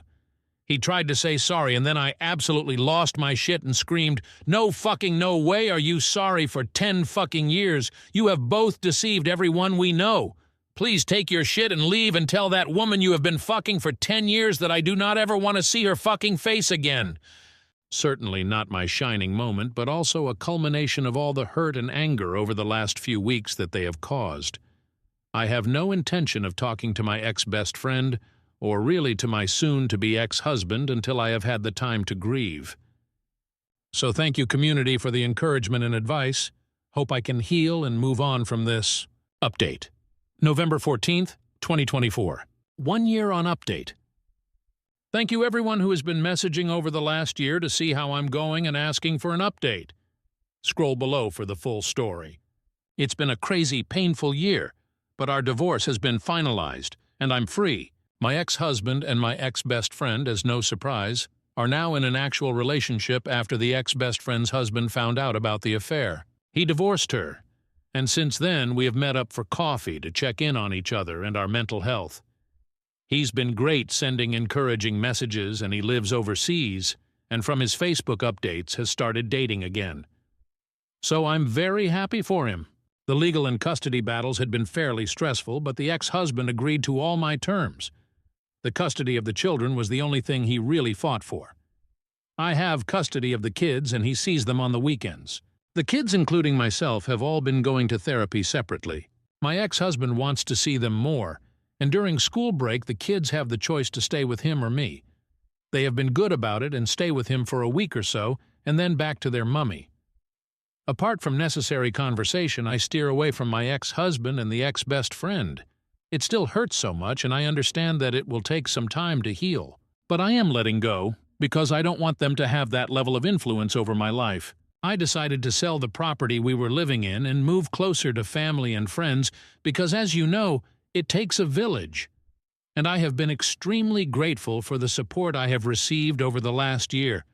I'm tearing up just as I'm writing this, knowing that I couldn't go through all of this without my loved ones. And for myself, I am happy overall, still a work in progress, but grateful for life. The kids and myself have been enjoying life, and when we have the time and the money, try and take little trips here and there, so the traumatic events of the divorce doesn't linger and can be replaced by good memories. Memories where they spent road trips and adventures with their mum. Top comments. Commenter 1. I'm glad that you're now moving on. Did she ever try to reach out to you after? That man is a dog. I hope they never last. Commenter 2. Wow. It's like, why didn't he just cut things off early and settle down with her? Like, why rob you of a partner that could love you the way you deserve? I'm so sorry this happened to you, but I'm happy to read that you're doing better. Hopefully things will get easier with time. I can't imagine co-parenting with someone like that long-term. Ugh, or truly a gem. And I'm giving you such a giant internet hug, Ron. Story 9. Aida for telling my stepdad and mom that they shouldn't be surprised at what my little brother said to them when they pulled a prank on him. I, 20F, am an older sister to my little biological brother, 17M, who finished high school last year. My little brother and I are really close. He says I'm the best friend he has, and he loves me more than anyone. Of course, this is not true. He has many friends of his own. My brother has been asking our stepdad/mother if he could get a new car for his grad party since last year, and he said he'd pay 50 to 75% with his own hard-earned money while they paid the rest. They said no. I have a car, but I had been working for one. They helped me pay off for it. So my brother's arguments with our parents got heated after a while. One time I told my brother that I'd help him pay off expenses for a good car once I got my own. He hugged me and said I didn't need to worry and that he owed me way more than I owed him. But he continued to press our parents all of last year until they gave in and said yes like they did for me. Note that our stepdad and my brother have a negative relationship for the most part. Our bio mother and stepdad got together soon after our bio dad and mom divorced when we were little. My brother thinks that stepdad and mother were seeing each other before our real parents divorced, and TBH, I think that might be true. Not certain, though. Anyway, my stepdad, mother, and brother compromised and said they'd get him the car in 2021 so that people don't gawk at him at the graduation party. June this year, my brother and stepdad/mother are still on about the car. Now the argument's getting loud and lasting hours until evening. My stepdad was getting into screaming matches with my brother over it, but they reached a final compromise of the car being bought last week. The fated morning comes, and my brother wakes up to our stepdad and mom guiding him outside to a car. But not his, our mother's. Stepdad used his and my brother's money on a dumb prank, bought a completely different model of car, and said it was for our mother. Our mom and stepdad just laughed and kissed each other. My brother didn't lose it. He didn't even look angry. He just looked dead in our stepdad's eyes and said, and I'm not joking verbatim, "You might think I'm fucking stupid, you might think whatever, but I'm just better than you, bro. You know that, I know that, and our mom is a fucking idiot for staying with a prick like you. But I'll make you wish you'd never fucking met us. I promise you. You might be laughing now, but you'll be crying later." He then walked off, not even looking back at them as they stared horrified. They asked me what was that about, and I, feeling terrible for my brother, said they had it coming and not to be surprised. So now they grounded both of us. I've had to explain the situation to my friends as I can't see them anymore, but I feel so bad for my baby brother, and they back me up on this and ask me to comfort him as much as possible. But our parents are so mad and they can't see that my brother had his heart crushed. Ada, verdict, not the asshole. Relevant comment? NTA, that was really cruel and they used your father's money for it. But also, how can you be grounded when you're 20 years old? OP. Well, I still live with them, so it is what it is. Vinny Capistrano. Info. So if I'm understanding correctly, they took your brother's money, put it towards a new ER car for your mom, and are giving your brother your mom's old car? NTA. What your mom and stepdad did is despicable, cruel, and borderline criminal, and both you and your brother would be 100% justified in going no contact with these demented crooks. OP. Yep, but they gave Mom's old car away months ago. She had to use public transport to get around. Terrible situation. Vinny Capistrano. So they used your brother's money to go toward a car for your mom, and your brother still has no car? OP. Yep. But stepdad said that Mom and my brother can share the car, which doesn't make things better. Westgate. Info. I didn't understand the most important part of the post. Did you say your stepfather stole your brother's money and bought your mother a car? OP. No, he didn't steal it. I'm sorry, I could have clarified better.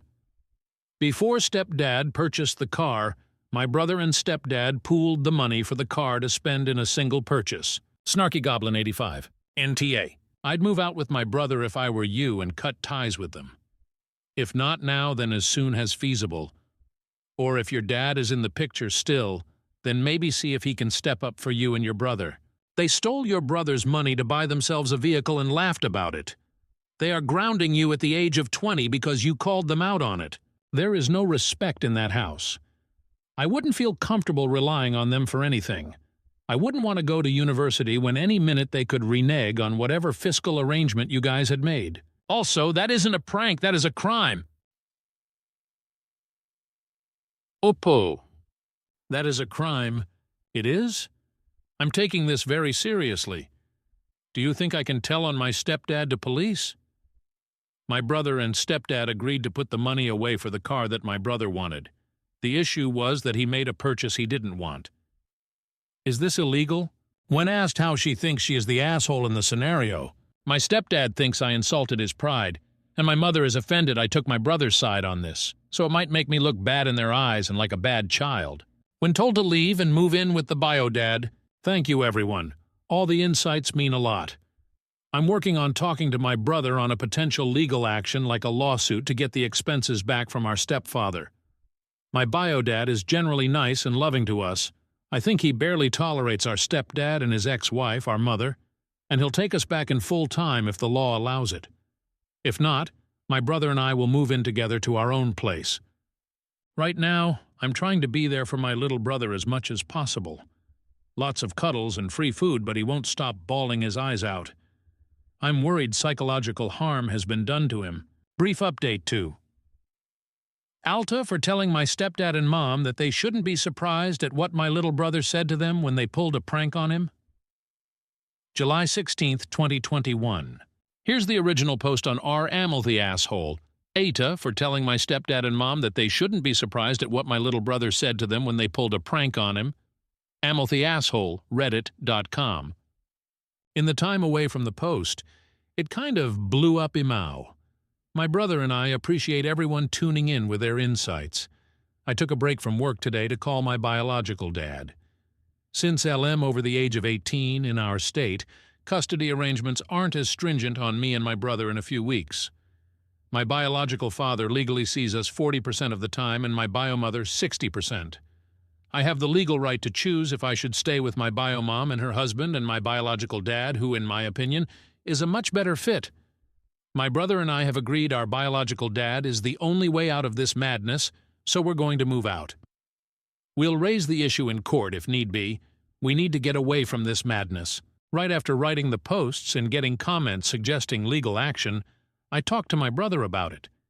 He's still kind of feeling awkward about it, but he feels certain that's the route he will take so as not to pass any statute of limitations, since in a few weeks he will be an 18-year-old.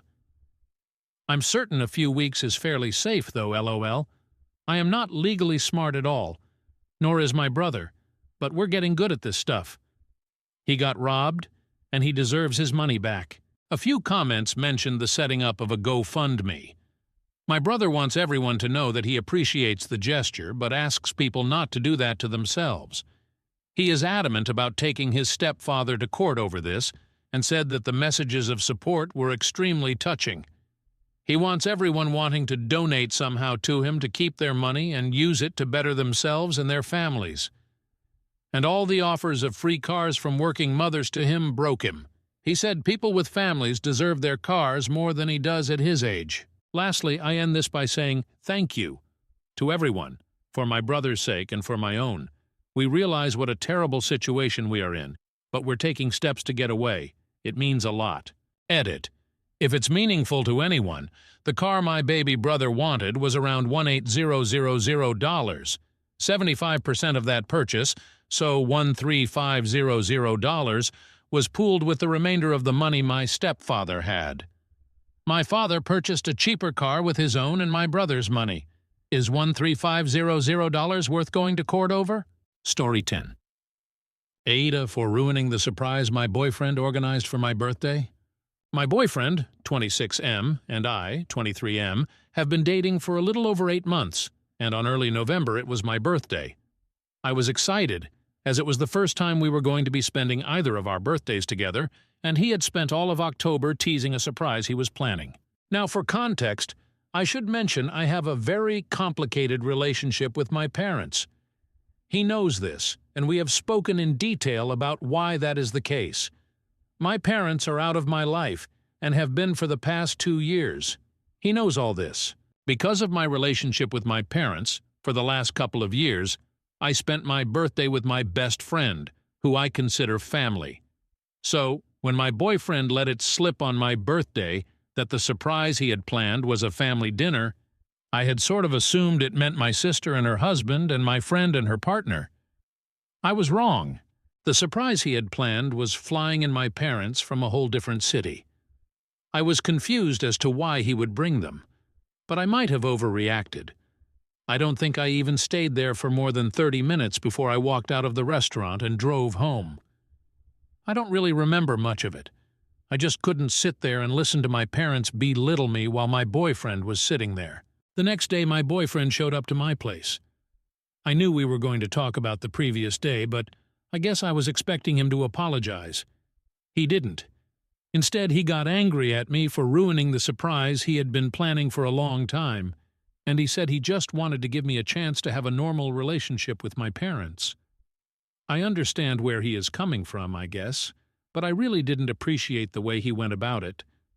I told him this, and he wasn't really receptive. He just said that as my boyfriend he had a right to want to know my parents. I can really see what he means, but I can't help to still feel like I'm owed an apology. So, am I the asshole for ruining my birthday surprise? OP's comment. Commenter, oh my gosh, you're so NTA. Your boyfriend, however. I suspect this isn't the first time he's disrespected you. He has no right to know your parents, your siblings, your friends, your bank balance, or even your favorite color. Does he always make everything about him? OOP. What really surprised me that it really was the first time? He's always been really sweet and thoughtful. It didn't even cross my mind he would have done something like this. OOP has voted NTA. Update post, December 1st, 2024. First of all, sorry for not replying to any comments at all. I got overwhelmed by the amount of attention the post was getting, and I didn't really know how to deal with over 100 people telling me to break up with my boyfriend. We did break up. I wish I could say I confronted him with all the comments and their carefully constructed arguments. Don't get me wrong, they definitely did help me, but I am terrified of conflict, so it's probably not the dramatic update a lot of people were hoping for. I should say we did technically make up the day after my birthday surprise ambush. I posted about it because I was feeling discontent with how we resolved things. Now I see it's because things weren't resolved at all. He just made me apologize about it without giving me an opportunity to be angry. I thought I could tell him to come to my apartment next week, so I had more time to figure out a natural way to bring it up. And then when we had a conversation about it, we could move on from it. I ended up bringing it up after we had lunch together yesterday, while I was driving him back to his place. I hadn't even meant to do it, but I didn't know how to behave with the underlying anger that I now had. So, in the end, I just asked him why he had done it, trying my best not to sound angry as I generally don't like being angry. He said he wanted to get to know the people that raised me. His answer was bullshit for a lot of reasons, but the biggest one is that I have literally told him that my older sister is the person that raised me. When he met her and her husband, we all joked that it was like meeting the parents. I told him that he had every right to want to meet whoever he wanted, but he had no right to go behind my back and force me to be around people I have cut out of my life. The next thing he said is truly what made me break up with him. He said he doesn't understand how someone can stop talking to their family. I cannot stress enough how many times I have explained to him why I have stopped talking to my parents. He has asked more than once. After he said that, I think I had a realization. He doesn't understand me. He has made no efforts to do so. So I told him that after I dropped him off at his place, I didn't want to see him anymore because I don't want to put in effort with someone that doesn't care about what I want. He didn't take that well, but his emotions are not my problem anymore. Right now, I mostly feel really sad. I know I'm probably better off like in the long run, but breakups suck, and I did love him. I think I'll be okay. I really appreciate everyone's support. Comment: to a downvoted commenter. I went no contact with them because they were emotionally abusive and neglectful. I didn't say so because I don't want to fully trauma dump on an AIDA post. I suspect my parents agreed to speak to my ex because they have tried to reconcile with me before. Also, I didn't think the context was necessary for the story to be understood. My bad. Editor's note. It's been missed a few times, a reminder that OOP is male. Story 11. Me, 32F, posted on Facebook about Santa Claus not being real. My niece, 13F, is a Facebook friend and is now devastated. Sister, 36F, is furious with me. I can't believe I even need to post this, but here we go. I posted the Ryan Reynolds Deadpool meme where he tells kids about sex and says how Santa isn't real. My niece, who just turned 13, has a Facebook account that is about a week old. I honestly forgot I even has her as a friend. My sister called me furious. Apparently, she had to come clean to both my nieces, the other one is 11, and now they are so upset they couldn't go to school today. I told her I thought she had told them years so about Santa not being real, but I still felt bad and apologized. She says that isn't good enough and that I need to publicly say how Santa is real and provide proof to my nieces how I believe Santa is real. I refuse. I think they are far too old to be believing in Santa still. My mother and father sided with my sister, saying I shouldn't ruin my niece's Christmas, FFS, it is March, and take away their childhood prematurely. I feel like I'm in crazy town. I just sent an email saying I am sorry the incident happened and that my nieces are hurting, but that I am not going to pretend Santa exists because I feel that is an unreasonable request. My parents have said they are disappointed with me, and my sister said until I agree to lie about Santa that she is going no contact. Am I wrong that 13 and 11 is a fine age to stop believing in Santa? I get that they are all upset, but isn't this an inevitable part of growing up? Usually my family is reasonable, so I'm a bit shocked about this, all honestly. My sister and her family aren't even Christian. Yes, I know Santa isn't a Christian thing, but Christmas is a Christian holiday. We never really made a big deal of Christmas beyond eating good food and opening a few gifts. TLDR. Posted a meme about how Santa isn't real. My 13-year-old niece saw it and told my 11-year-old niece. They are devastated. My sister and parents are angry at me and want me to lie about Santa being real. I don't think it is healthy to do so at their ages. My sister now won't talk to me and my parents think I am being unreasonable. What can I do tiny smooth things over? Relevant comment? Lonnie Lee 3. Your sister is having difficulty with her daughters growing up. If the kids really still believed in Santa, then she has been keeping them ignorant innocent to a degree that borders on abusive. Do the girls know the Easter Bunny and the Tooth Fairy aren't real either? Your parents are enabling your sister's weirdness. I guess you could post that. Yes, Virginia, there's a Santa Claus letter, but I surely wouldn't do anything more than that. Your sister should be more worried about the 13-year-old finding a baby in the cabbage patch than leaving milk and cookies for a man in a red suit. OP. The weird thing is, my sister is a very sex-positive parent. My nieces know all about sex, birth control, and stuff like that. So, sex is okay when they are ready for it, but Santa Claus not being real is a horrible thing? Edit. So my niece sent me a text from school asking why her mom was mad at me. I said it was over the whole Santa thing, and she said, "That's stupid. Who still believes in Santa?" So, yeah, I called my sister out on this whole BS situation and for making up lies to try and make me feel bad. She called my parents crying, so my parents told me their standard line of having me be the bigger person and patch things up. Not this time. I told them to quit sticking their noses into an argument that has nothing to do with them. But honestly, I am so pissed they can all fuck off for a while. I'm not responding to anyone unless I get an apology. Edit #2 Crazy Town. Sister, I can't believe you responded to niece after I told you not to talk to her. It's disrespectful to me. Me, you mean you are just upset you got caught in a lie? Sister, it wasn't a lie. It was a justified exaggeration to prove a point. Me, what fucking point?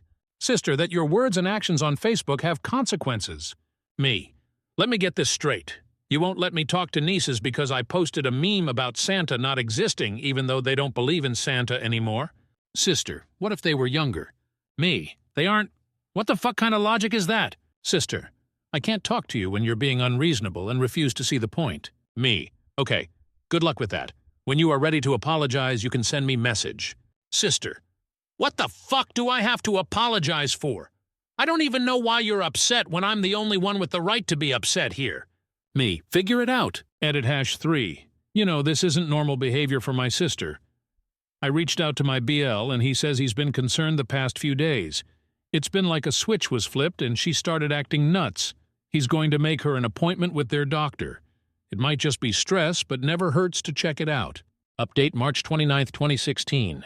To summarize the last post, I posted a Ryan Reynolds meme about Santa Claus not being real on Facebook, which my 13-year-old niece saw. My sister flipped out about it and wanted me to publicly rescind and say how Santa is real, but I thought my nieces were too old to believe in that stuff and refused. It led to a crazy fight between us. Link to the original. Anyway, I talked to my nieces and neither of them believe in Santa, so they were baffled about the fight.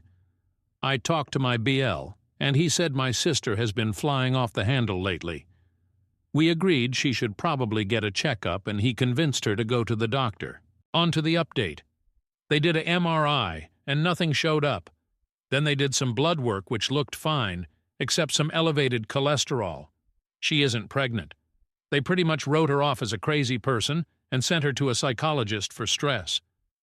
After a session, the psychologist told her to do some deep breathing and sent her away as fixed. She got worse. She stopped sleeping and barely ate, yet still gained weight. Any small annoyance would send her into a rage. Commercials were making her so upset, she would ugly cry. I asked my Bill if they tested hormone levels or anything like that, and he said the doctors didn't feel it was necessary. She called me one day, crying and apologizing, saying she was the worst sister ever, and I had every right to hate her. She was so devastated she ruined our relationship and such. It was weird, and not my sister. So when I got a chance to speak, I told her she was going to go see my doctor, and I wasn't taking no for an answer. I set up an appointment, and my doctor ordered a full blood panel, including hormone and vitamins, before my sister drove to town for her appointment. When my sister drove up, we spent the morning shopping, and she was unpredictable. One minute she was happy and the next yelling about some perceived sight. That fucking pretentious makeup counter bitch just looked at me funny for my cheap drugstore makeup. It was uncomfortable, so I just walked on eggshells to keep her from exploding. Anyway, results of the blood work and a good doctor. Perimenopause. Her hormones are completely abnormal. None of her doctors would even consider it because she was too young for menopause, so they didn't even bother running the tests. She'll be coming up with a care plan with my doctor for hormone replacement therapy and diet change to hopefully get back on track. She's still a nutcase right now. For example, she called me crying the other night because she will never have more kids. What? Her husband had a vasectomy years ago. I'm driving to her place next weekend, and we're going to batch cook a bunch of meals for her new diet plan. I'll be doing it with her as I could stand to eat healthier. So it'll be a slow process, but we have a diagnosis and plan. I'm just taking her outbursts as crazy hormones right now because it'll take a while to even out.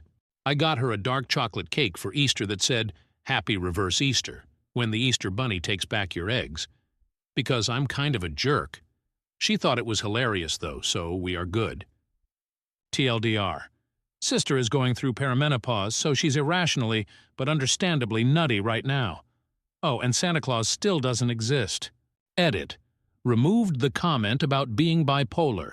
Though my SIL has professionally diagnosed bipolarism and does have wildly swinging moods within minutes sometimes, though usually a manic high or low lasts weeks, it wasn't my intention to slur a group of people. My sister was acting very much like my CL can act sometimes, so it was the best reference I could make. I apologize for offending anybody. Relevant comment. Chakate 29. I got her a dark chocolate cake for Easter that said, "Happy Reverse Easter," when the Easter bunny takes back your eggs, because I'm kind of a jerk. She thought it was hilarious though, so we are good. This is the best thing ever. So glad you figured it out. Good for you for realizing she was totally out of whack and helping her get back on track. Good luck. OP. Well, like I said, it wasn't abnormal for teenage sister. She was a huge drama queen back then. It was abnormal for 36-year-old sister. I guess she's just sensitive to hormone fluctuations. Story 12. 60-plus-year-old fudge pie recipe doesn't work anymore. Can anyone think of why? This recipe has been a staple at Thanksgiving for at least 60 years. My mom grew up making it. I grew up making it. My grandma taught us the recipe. The recipe is very much a grandma recipe. Fudge pie, 1/2 stick butter, 2 eggs, 1/2 cup evaporated milk, 1½ cup sugar, 3 TBSP cocoa vanilla. Stir ingredients, do not beat. Bake at 350 for 30 minutes. The way we used to make it was to stir everything together, then cut the butter into small bits and sprinkle on top. It would bake and be a delicious pie that was like a custard texture that tasted like a brownie with a crunchy top. The amount of vanilla is 1 cap full, then probably about 15. 20 years ago, it took the pie 45 minutes to bake right. About 10 years ago, we can't get it to set. We used to be able to cut into while still warm, and it was set. If we try that now, it's chocolate soup. Delicious, but completely soup. The top looks like it should, but it's not set. Even if we let it cool, it doesn't set. We can leave it in the oven until the crust is black, and it is still soup. The method hasn't changed, so that makes me think something about the ingredients has changed. I know eggs have gotten larger. I have tried 1 egg, I have tried medium eggs. It still doesn't work. The closest I can get is with medium eggs, but the pie has to be refrigerated before it will set. Now I can't even find medium eggs in the stores anymore. The pie never needed to be cooled to set until relatively recently. I have tried cold butter, soft butter, melted butter. It will not set. We always use the same brand of cocoa, vanilla, and evaporated milk that my grandma told us to use. We would make this pie with her so we know she wasn't pulling any shenanigans like giving us a bad recipe. My grandma died around the time the pie completely stopped working, so my mom and I can't ask her what's going on. We really want our fudge pie back on the table for Thanksgiving. Can anyone figure out why this recipe no longer works when it was such a good recipe before? We don't want another chocolate lava pie. Though at least this failure is delicious, we just want our fudge pie back. Proof there is no flour starch and Grandma wasn't hiding the flour lol. Fudge pie my grandma would always make for Thanksgiving, bonus French coconut pie, and ingredients for chess pie November 14th, 2024. A pic of the recipe page, which OOP had in the original post. OP posted the update November 15th, 2024. Final edit. I have made 6 pies in the past 24 hours. All but 2 were soup. The very last two were a success. As I was staring into the oven on the last pie, I realized what is going on. I saw the bastard that has ruined so many pies. In my grandma's oven, the rack was in the middle. There were only 3 slots to place the rack in her oven. I have 5. The antique oven in the house I used to live in had 3. The 1970s oven that baked the pie correctly had 3. As I stared with sheer contempt as the massive size of the modern oven compared to the hot box dinosaurs that used to bake this pie perfectly, I realized the smaller ovens, the middle rack setting was closer to the heating element, with an element that wasn't under a sheet of metal, but on display proudly mere inches away from the rack. I cursed my bastard oven and all the other ovens that failed me. How dare they be so large? My grandma's oven could barely fit a turkey on the bottom rack. My grandma's oven was as old as I was when she taught me to make this stupid pie. All the other ovens I used that this recipe worked were older than I was. The ovens my mom used that baked this recipe correctly were older than me, and failed in newer, larger ovens. It wasn't setting because of mixing method, ingredients, crust, or pie pan. It wasn't close enough to the fucking heating element. Relevant comments about cooking the pie. Wilted_yellow_sun. I would like to try making the pie. Dumb question. Does this have a crust or is it just the ingredients shown? OP. Has a crust. You can make it from scratch or use frozen. If using frozen, let it thaw a bit. Not frozen, but still cold. I prefer Marie Callender's crust. It's as close as you can get to scratch from a frozen crust. If you don't let it thaw, you will have a soggy bottom, possibly raw bottom. Wilted_yellow_sun. I made the recipe. As you said, absolutely delicious, but mine did not set very well and was definitely not custard-like texture. I think I didn't mix it well enough. OP. It should look like this. Whisk sugar and cocoa until no lumps. Stir remaining ingredients with a wooden spoon until blended. Adjust oven rack to second lowest position. Bake 45 minutes at 350 or until top has puffed up and center has slight jiggle. Let cool before slicing. I'll be making another one soon to nail down the bake time. Wanomatsuri. So in European, 57g butter, 126g evaporated milk, 300g sugar. Bake in 180°C, saving. OP. Don't forget to adjust the oven rack. Also, 100g egg. 2 yolks plus however much white it takes to equal 100g or just 2 medium eggs. Can't confirm if European egg sizes are like US eggs, but I can confirm you need 100g. Story 13. AM.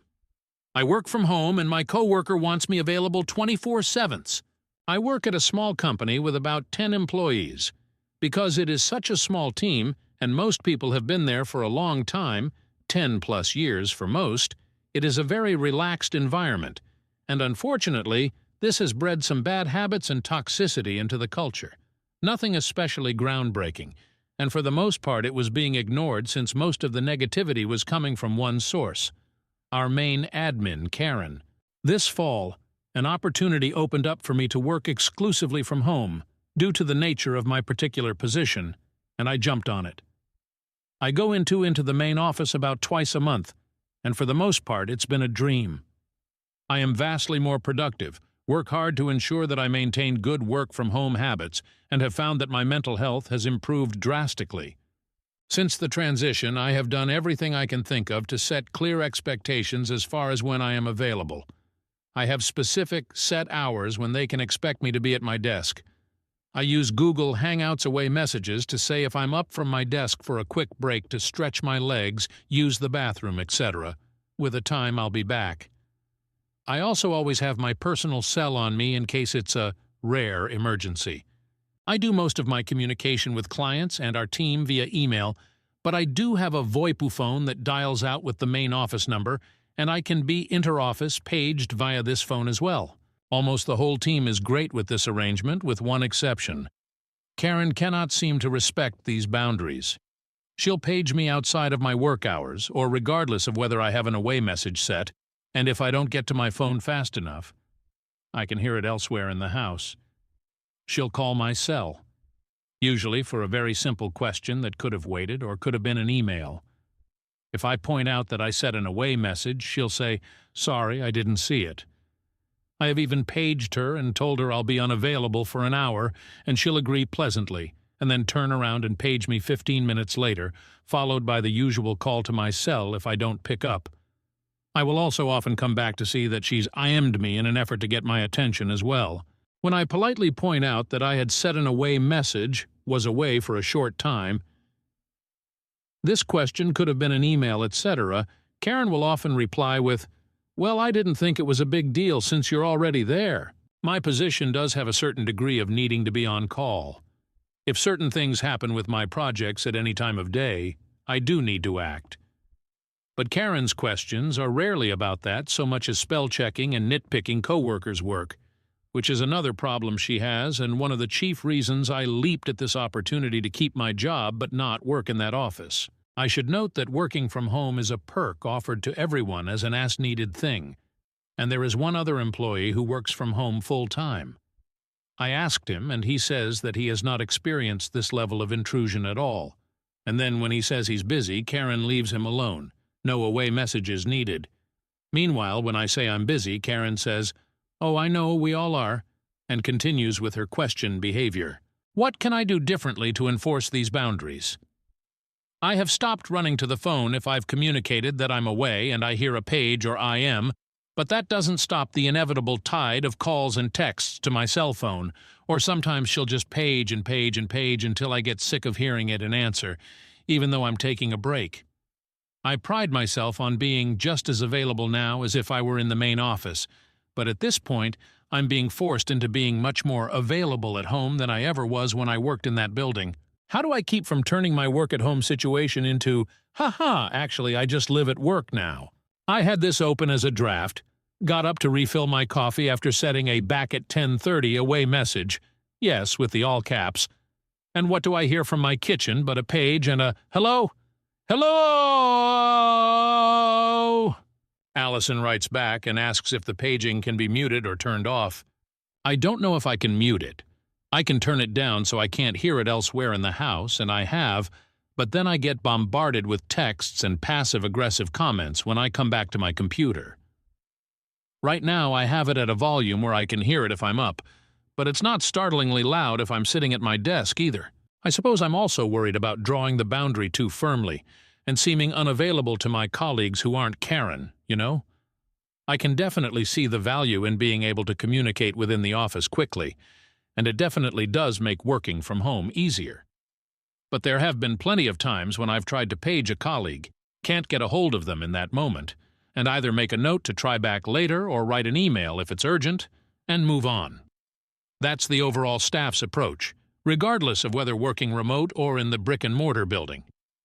It's just Karen who seems to think that since I literally live at my office, I should be able to respond instantaneously to the pages and IMs. Update 1. Posted February 25th, 2019, 27 days later. First of all, thank you so much for publishing my letter. Your advice, along with the commentariat, was perfect. I keep my phone super quiet now and don't jump when she calls. I also think that a lot of the commenters picked up on the fact that I was trying to prove I was working just as effectively from home and not doing anything helpful with my minute-based away messages. I was all happy to let this go and move on with my life, but we actually had a fairly bizarre outside incident happen the other day, and Karen's boundary pushing is actually about to get her in trouble with someone besides me. As I mentioned before, we are a small, family-owned company. Very sadly, our owner suffered a stroke and passed away last week. The owner's son, Norman, is our CEO, so the status quo is remaining relatively the same, but we're all pretty sad. Norman has missed a few days of work due to the loss, but we're plodding along, business-wise. However, at the funeral this week, apparently Karen decided to bring some contracts that needed to be discussed and signed off on, and decided it would be a good idea to ask Norman to sign these documents while he was meeting with the other pallbearers, while they were all gathered around his father's casket. All of us from the office saw this happen, and frankly, none of us knew what to say. It was so surreal. Fortunately, Norman just shut her down with a firm, "This is really not a good time," which is much more diplomatic than what I think I might have said in that situation. I suspect Karen will be spoken to about this, since Norman is aware of my complaints Karen as well, and I'm not the only one who's had issues with her boundary stomping in the past, and I might have a pretty strong ally moving forward now. Update 2. Posted April 4th, 2019, 65 days from the first post, 38 days from the update. I just want to give everyone a wee update to the update. To cut to the chase, Karen wasn't fired. However, this is horrible and gossipy, but I am friends with the guy who has the office next door to Karen in the brick-and-mortar building, and he mentioned that our CEO, Norman, came into the office. He has been absent lately due to stuff with his dad's death. Norman had an hour-long closed-door meeting in Karen's office. The walls in that building are pretty thin, but my friend said they didn't need to be. Norman apparently got fairly animated, friend's words, about being approached to sign things at his dad's funeral, and then brought up that this isn't the first time this has been an issue. My friend didn't elaborate, just said that my complaints among all the others had been brought up, and then he decided he didn't want to be essentially caught with his ear to the door when Norman left, and he found a project elsewhere in the building. Karen went home for the rest of the day after this talking to, and that was on Tuesday. When she came back in on Wednesday, my friend said that she stuck mostly to herself and is almost hiding. People are coming to her for things rather than vice versa, and she hasn't paged anyone, not just me, but anyone. I really don't think anyone is missing it. I think she is embarrassed, probably mostly by her behavior at the funeral, and is now laying low.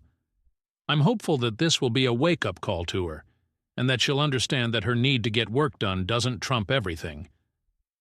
My friend with the neighboring office also offered that he thinks Karen isn't very happy at home, and that with our grand boss dying, She was probably trying to really sublimate herself in work and get through it. I can be sympathetic to that, even if I think bringing contracts to a funeral is wildly inappropriate. Anyway, cheers! Thanks for all your validation and outrage on my Norman's behalf. You guys are all great, especially you, Allison.